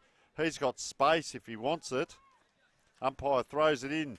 Spinning in, it comes. It'll hit the ground. No, it won't. Collins takes it. Gotch runs in. Let's go. Goes Gotcha! bang! And Gotch That could be our player of the day, Tony Hill. roved it. Doesn't have to be your day. It could be your moment. Xavier Gotch just stepping up there. The number 8 there, former South Adelaide player, son of Brad, has kicked a goal, and the Tigers are in front. I'll tell you what. Yep. That's 65 plays, 64 as What's we a close speak. game? Very close, TJ. Couldn't be any closer. How long we reckon we got to go here? We got maybe minutes. 9 minutes. Yep. Yep. And tell you what, for the punters out there, what a fantastic game you are observing. Strap yourselves in for the last 8 minutes. The rain has stayed away. The crowds have come in. Haven't had to strap on 1 the plastic. point in it. And hey, Logan McKinnon Collins back in the ruck, wins the tap, but the umpire finds a free to Big Blake Tickets Benny as a dog quietly strolls into our commentary box. I've seen it all. He's probably closer to meeting Jesus than being born. Anyway, high up and under, centre half forward, Tea Tree Gully here. They need Spence. They need that one more cameo. They get it, ground level. Zach McKay looks for someone in the pocket. There's 2 of them, and they take the mark. Won't be the easiest shot at goal, but you'd be pretty happy with the shot on goal. Just a level head and using vision there, TJ. Very important. Very important.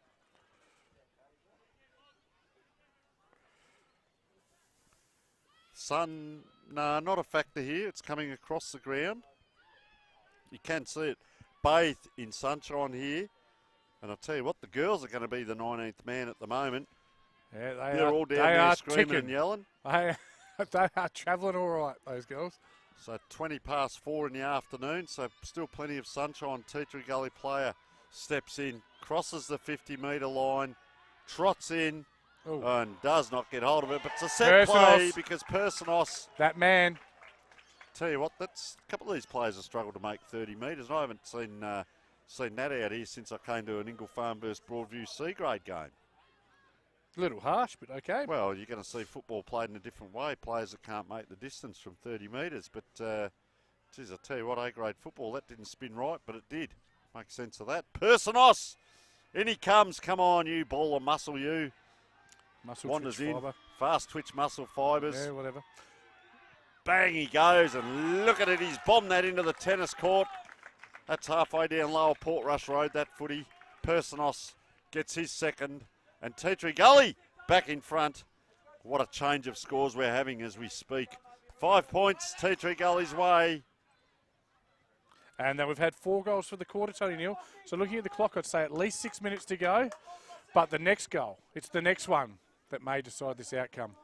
Well, you're correct. Let's have a little quick look in the middle. In the middle for Broadview, I think we've got Danielle, we've got Little, we've got Big McKinnon Collins, we've got O'Leary for Tea Tree Gully. It's, of course, Big Blake Tickets Penny. McKay, Latham. Shoalmakers. Shoalmakers, yeah. All right. Here it is, midfielders. This is why you're on the big bucks. Do your thing. Look at Gotch just sniffing up. He's jumped in here as well if it come out the back there. But Showmakers it is. Gets it forward. Personos. The value of playing in front for those people out there watching. There it is. Personos goes out to the pocket. In front again. It's Luke Brown. Well, gee whiz. Lining up. Settle down, champ. I'll tell you what's exciting, TJ. This Yes. could be the one. Peter Personos there, that Bit of experienced theatre. ex-league footballer. And what happens late in the game is the ball will drop. The ball will always drop. So playing in front, crucial. Brown will take it. It's about 45 metres out, but as a former Crows player, he would have practiced plenty of these. You could take us through this one, Tony. Well, I've calmed down a bit Good. because the man in the blue boots, You've had enough coffee. kicking from the pocket, that could be it. Steps in. Oh, the player on the mark runs in. Does that put him off? Brown has kicked it high, wide, and not so handsome, TJ. And that is probably an interesting point because it makes it 6 points the difference. And it brings the draw right into the equation. Hello. There's a buddy bet. If ever What I've do I heard do it. with the awards then? Yeah. Anyway. We'll share them. Yeah, we'll share them around. Okay. And, Oh, bang. Player waiting under the ball. Courage. McKay goes inboard. All Broadview. No ball spills at ground level, though. It's bobbing around. Broadview get it back. Quick hands. Dangerous. The tackling pressure intense. And the umpire pays a free kick to Broadview for hanging on. Wow. There's a lot of players between me and the ball, so I'm not going to comment on it. You do like the umpires, don't you? No, fair call. He's out there. They keep going out this far side. They need to penetrate through here, but gee, that's it's a a high tight kick. kick. So it goes up and down. Latham, that's good courage underneath. Look at the players in the middle. He's got McKay. He'll kick to the Player pocket. points. Yeah, that was interesting there. Player pointed to go long, and Jack Asprey it was pointing. They're not really that much. Look at Latham. He's off again. He's got the jets on. What they'll do here, Tony, is they will go to the pocket. They won't go anywhere but the pocket, so they can get a repeat stoppage if need be. They won't give it any chance to come back out. So it's a strong instruction these days at high-level football, but they take a great mark, Personos. So Broadview should have been awake to that. So Personos will take his 30 seconds off the clock. Any score's handy here. Obviously, a goal's very handy. Peter Personos, though, will line up. He'll take his full time. It's not Personos.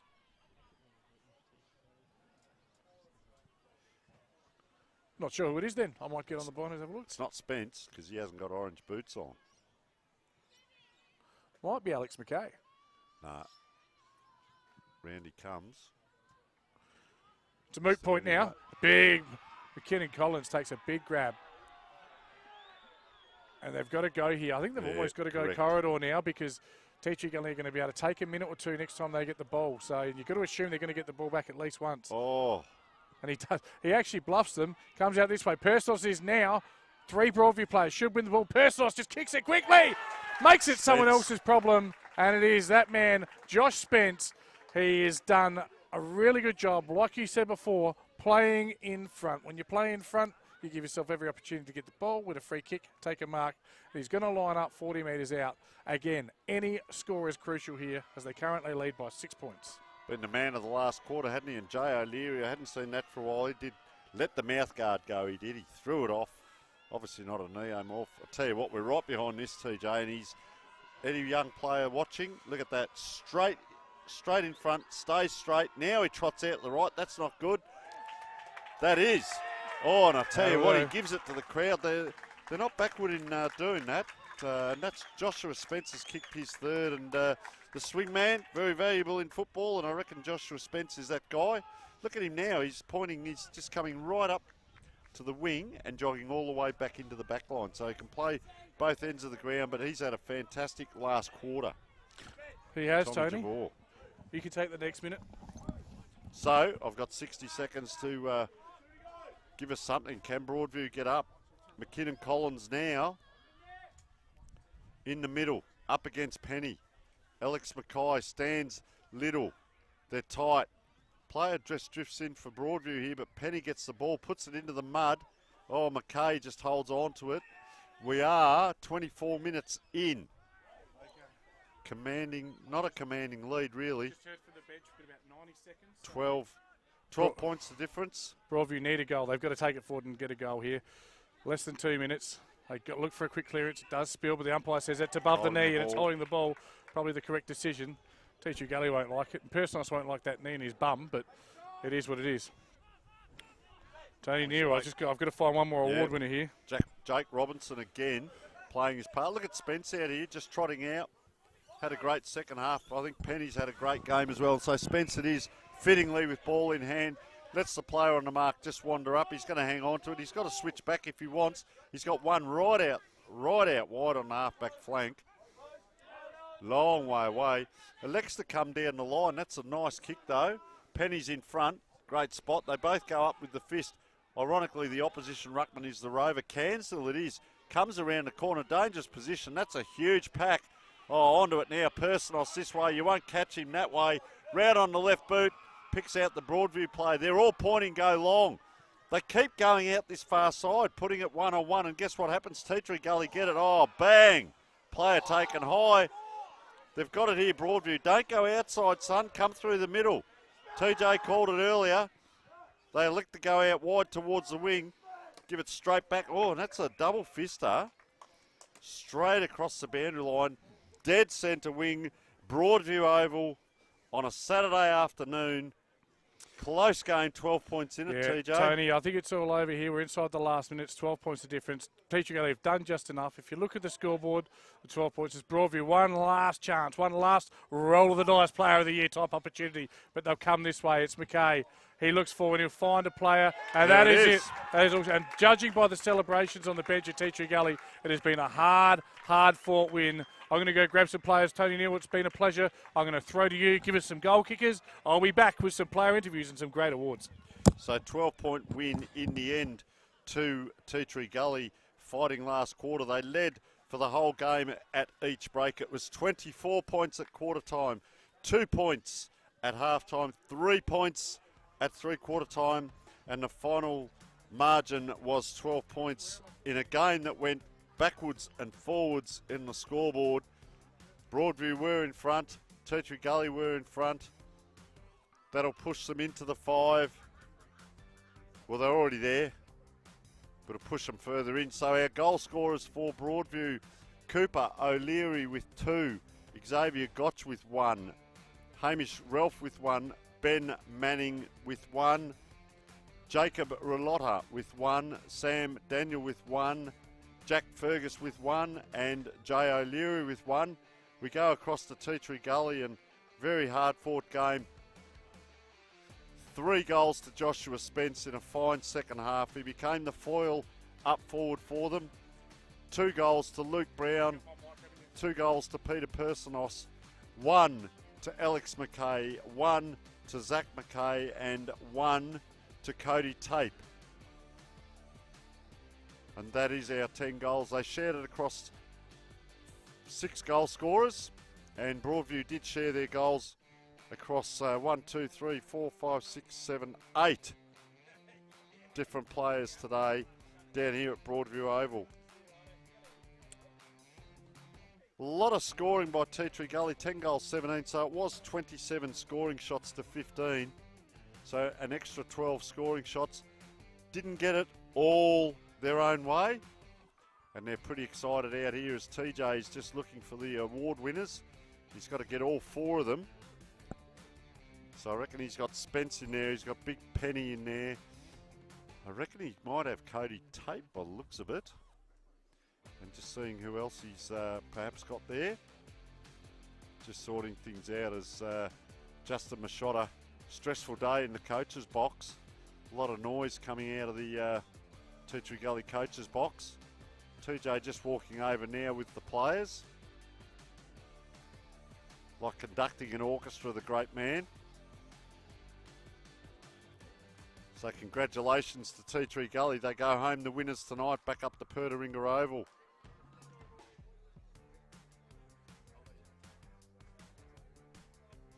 So just organising the players now. He's going to do one at a time. And we'll go across to TJ now.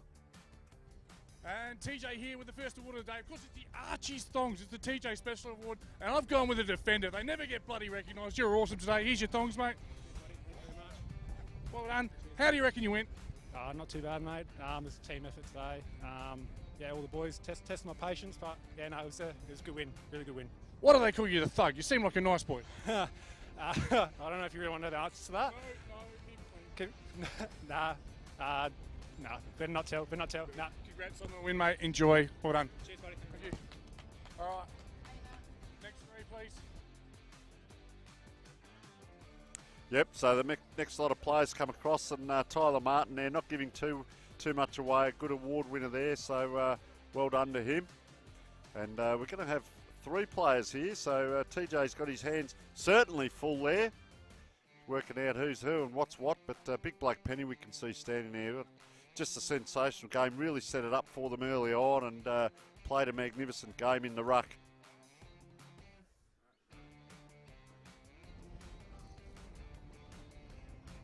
Here we are with the awards.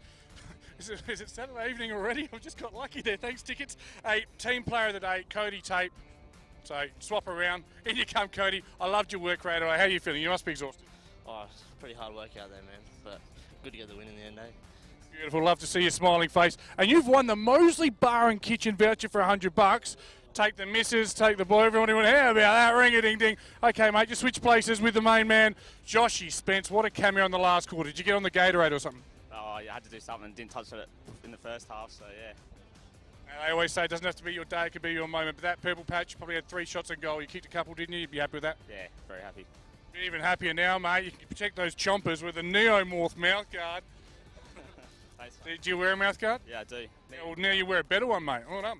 All right. And this one, well, what can you say? What an unbelievable 4-quarter display from Blake Tickets Penny, the captain. Well, tell us about your game. Oh, Tommy, it's great to see you today, mate. Your energy is unmatched, and it's great to be here. Tony, how are you, mate? Look, yeah, no, it was a great day today. Yeah, massive effort from the lads. Broadies came out firing. They had a pretty raucous crowd over there. The ladies had a few champagne, so they were up and about. But look, we came hard in the end there and just managed to hold on. So not happy with the performance, but we got the win, so that's good. And in other big news, mate, you are now leading, depending on the results, the Roll the Dice Player of the Year for $7,500 worth of a horse. How's that feel? Giddy up. Giddy up. Okay, here's your beanie. Throw that on your head. Keep that warm. And, of course, the New Balance voucher and 3 votes in the Player of the Year. Thanks to Teacher Gully. Good luck, boys. Go and celebrate. Thank you, Tommy.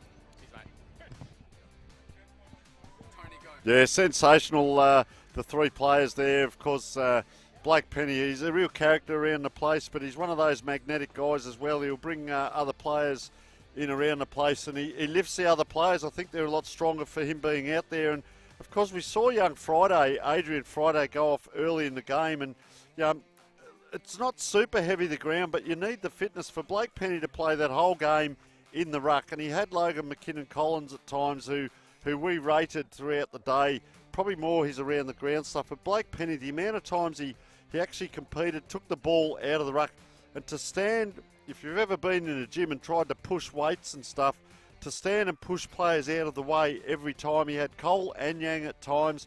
He had Logan McKinnon and Collins at times, and geez, it was hard for him. He had the one spell where he came off the ground and they put young Ryan Heffernan in the ruck. It was probably 5 minutes, and he's out there smiling, laughing, not even raising a sweat as we speak. Mum's very proud, standing here watching. She's got a beanie today as well, so it's a family affair, and well done to him. Just an outstanding game. On probably not a day really made for big men with all that mud in the middle, but we didn't have the wet weather we thought might have come, Tommy. Yes, an amazing game by Blake Penny. And an amazing interview. You know, I've never had a man neigh at me before, but he did. I think that takes him to 8 votes in our Roll the Dice Player of the Year award, Tony, and a more thorough, deserving winner you couldn't come up with today across 4 quarters. Again, interested to see his statistics when I do the deep dive tomorrow morning. But what will be really interesting is his efficiency as well. On a day where players weren't always efficient, he was incredibly good.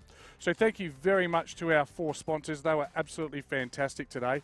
But you've given your thoughts on the game, haven't you, Tony? Well, I'm just going to go through a couple of things. Zach McKay, very consistent 4 quarters. Peter Personos, I talk about him. He's the excitement machine up there, full of fast twitch muscle fibres. Joshua Spence, what a fitting player he became, being able to play both ends, and of course he kicked those 3 goals.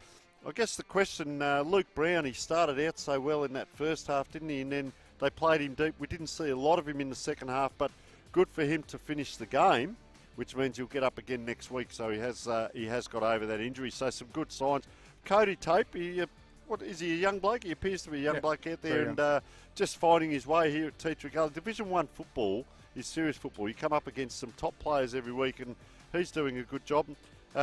Brody Latham at times, but the other one to watch coming through is young Riley Verrill, who we saw go off with the bloodied finger, but he's another young one just coming through and doing some good stuff out there. They're in good shape. The man they call RV. Playing on 0 points as well. We talk about that a fair bit. They've built from within at the base. Just on the Broadview side, Kobe Russell was quiet today. That probably hurt them, but we've talked about the big fella, Logan McKinnon-Collins. He was outstanding. Liked him. I thought down back Hamish Routh, he ran forward for a goal, but he was simply brilliant down back.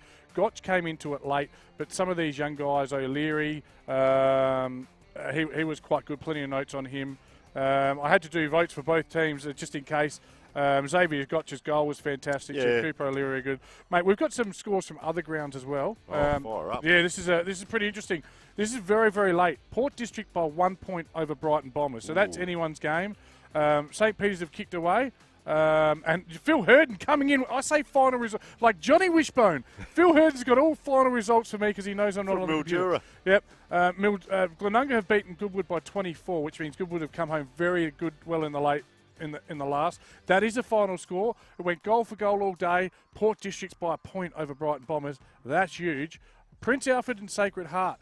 Brazil coming back to Prince Alfred. We talked about that at our meeting Friday. Yes. Probably made a difference. Prince Alfred by 2, tipped by me. 2 points. 2 goals. 2 goals. Spock and Old Iggy's. Phil saying he's got nothing. I'll tell you what we got, Phil. It was Spock by 50 points at home. And obviously right here, it was Tea Tree Gully by 2 goals. The Crows have been beaten, so it's a good day. So a lot of close games, only 2. There was a blow at 50 points, did you say? Yeah, it was about 50 points, yeah. Spock and Old Iggy's. Yep. And do we know Sacred Heart? Yeah, Sacred Heart went down by 13 points to PAC. So besides that one game, all games within 4 goals. And look, Tony, points. it's not that important, but it'd be remiss of me not to mention your Division 1 expert from Between the Post has once again got 5 out of 5. Have you tipped them? Tipped them all. Well done, Tommy. Tipped them all. Yeah, no, it's not a bad effort. Of course, this week I'll be hosting Between the Posts, Tony. Thanks for that. You will be, yep. There goes my Monday night, but I love the show and it's going to be great. I'll be back with the Division 1 analysis. Next week, I'm at Salisbury North for the Indigenous round. Can't wait. Great. It's a great lineup. Mickey O'Loughlin on commentary with me. You're not. You were good today, though. Where are you next week, mate? No, you'll be right. No, you're in Bali, aren't you? Oh, come on, mate. I'm not sure where the stream team van will be. It might be with me, actually, in Div 2. I can't Bali wait. Geckos. To all of our production crew, Liam up on the big one. Hopefully you never get any lightning. Hugo behind me, the young fella, whose name I've forgotten. I'm really sorry. What was his name? Okay. James, the cameraman. It's been brilliant. Tony Neal, as always, outstanding. Oscar, don't leave me hanging. It's been a pleasure. Back behind the mic with you again. Thanks for watching the stream, whether you're watching it live or tomorrow. Hopefully we've made it reasonably entertaining. I'll let you have the final word. Oh, just sensational. What a great game we saw. And Broadview back to the drawing board now. And we alluded to it earlier on. Plenty to take away from that, though, Yep, Broadview. They fought back. They were down by 30-odd points. And so they really, they gave it a shake. There. Sorry, go on. Oh, that was it. Oh, that was it. We're done. From Tony and Tommy thank you very and much. the Philly Footy crew. Beautiful. Thanks. We're back next week and every week.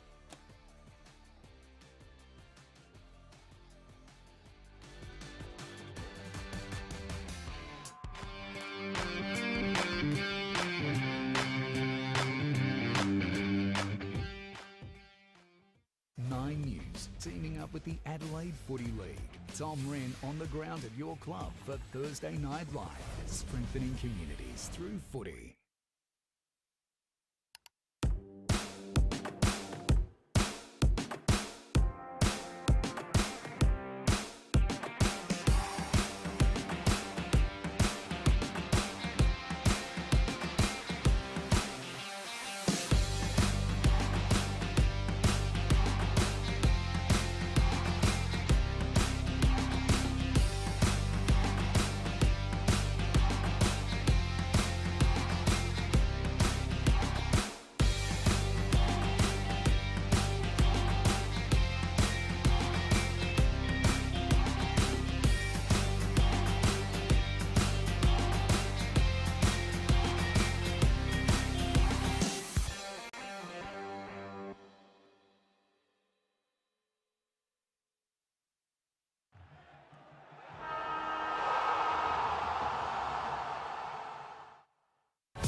Well, folks, we're down here at the Banner Crew. Our friend, supporter and sponsor of Between the Posts has joined us. Welcome, Jason Goods. Thanks, Tony. Nice to be with you. What can the people out there expect to buy from the Banner Crew and get looked after? Pretty much anything that you can put your club logo on, or a message from the club, whether it be like you mentioned, a marquee or a flag or an A-frame or a banner, a stubby holder, a pen, anything like that, anything that you can pop the club branding on. Everything's customisable. So basically we've got an in-house design department with 2 graphic designers that can work toward getting the message across that you're after. We're down here at 318 to 326 St Vincent Street, Port Adelaide. Jason, thank you so much for your support.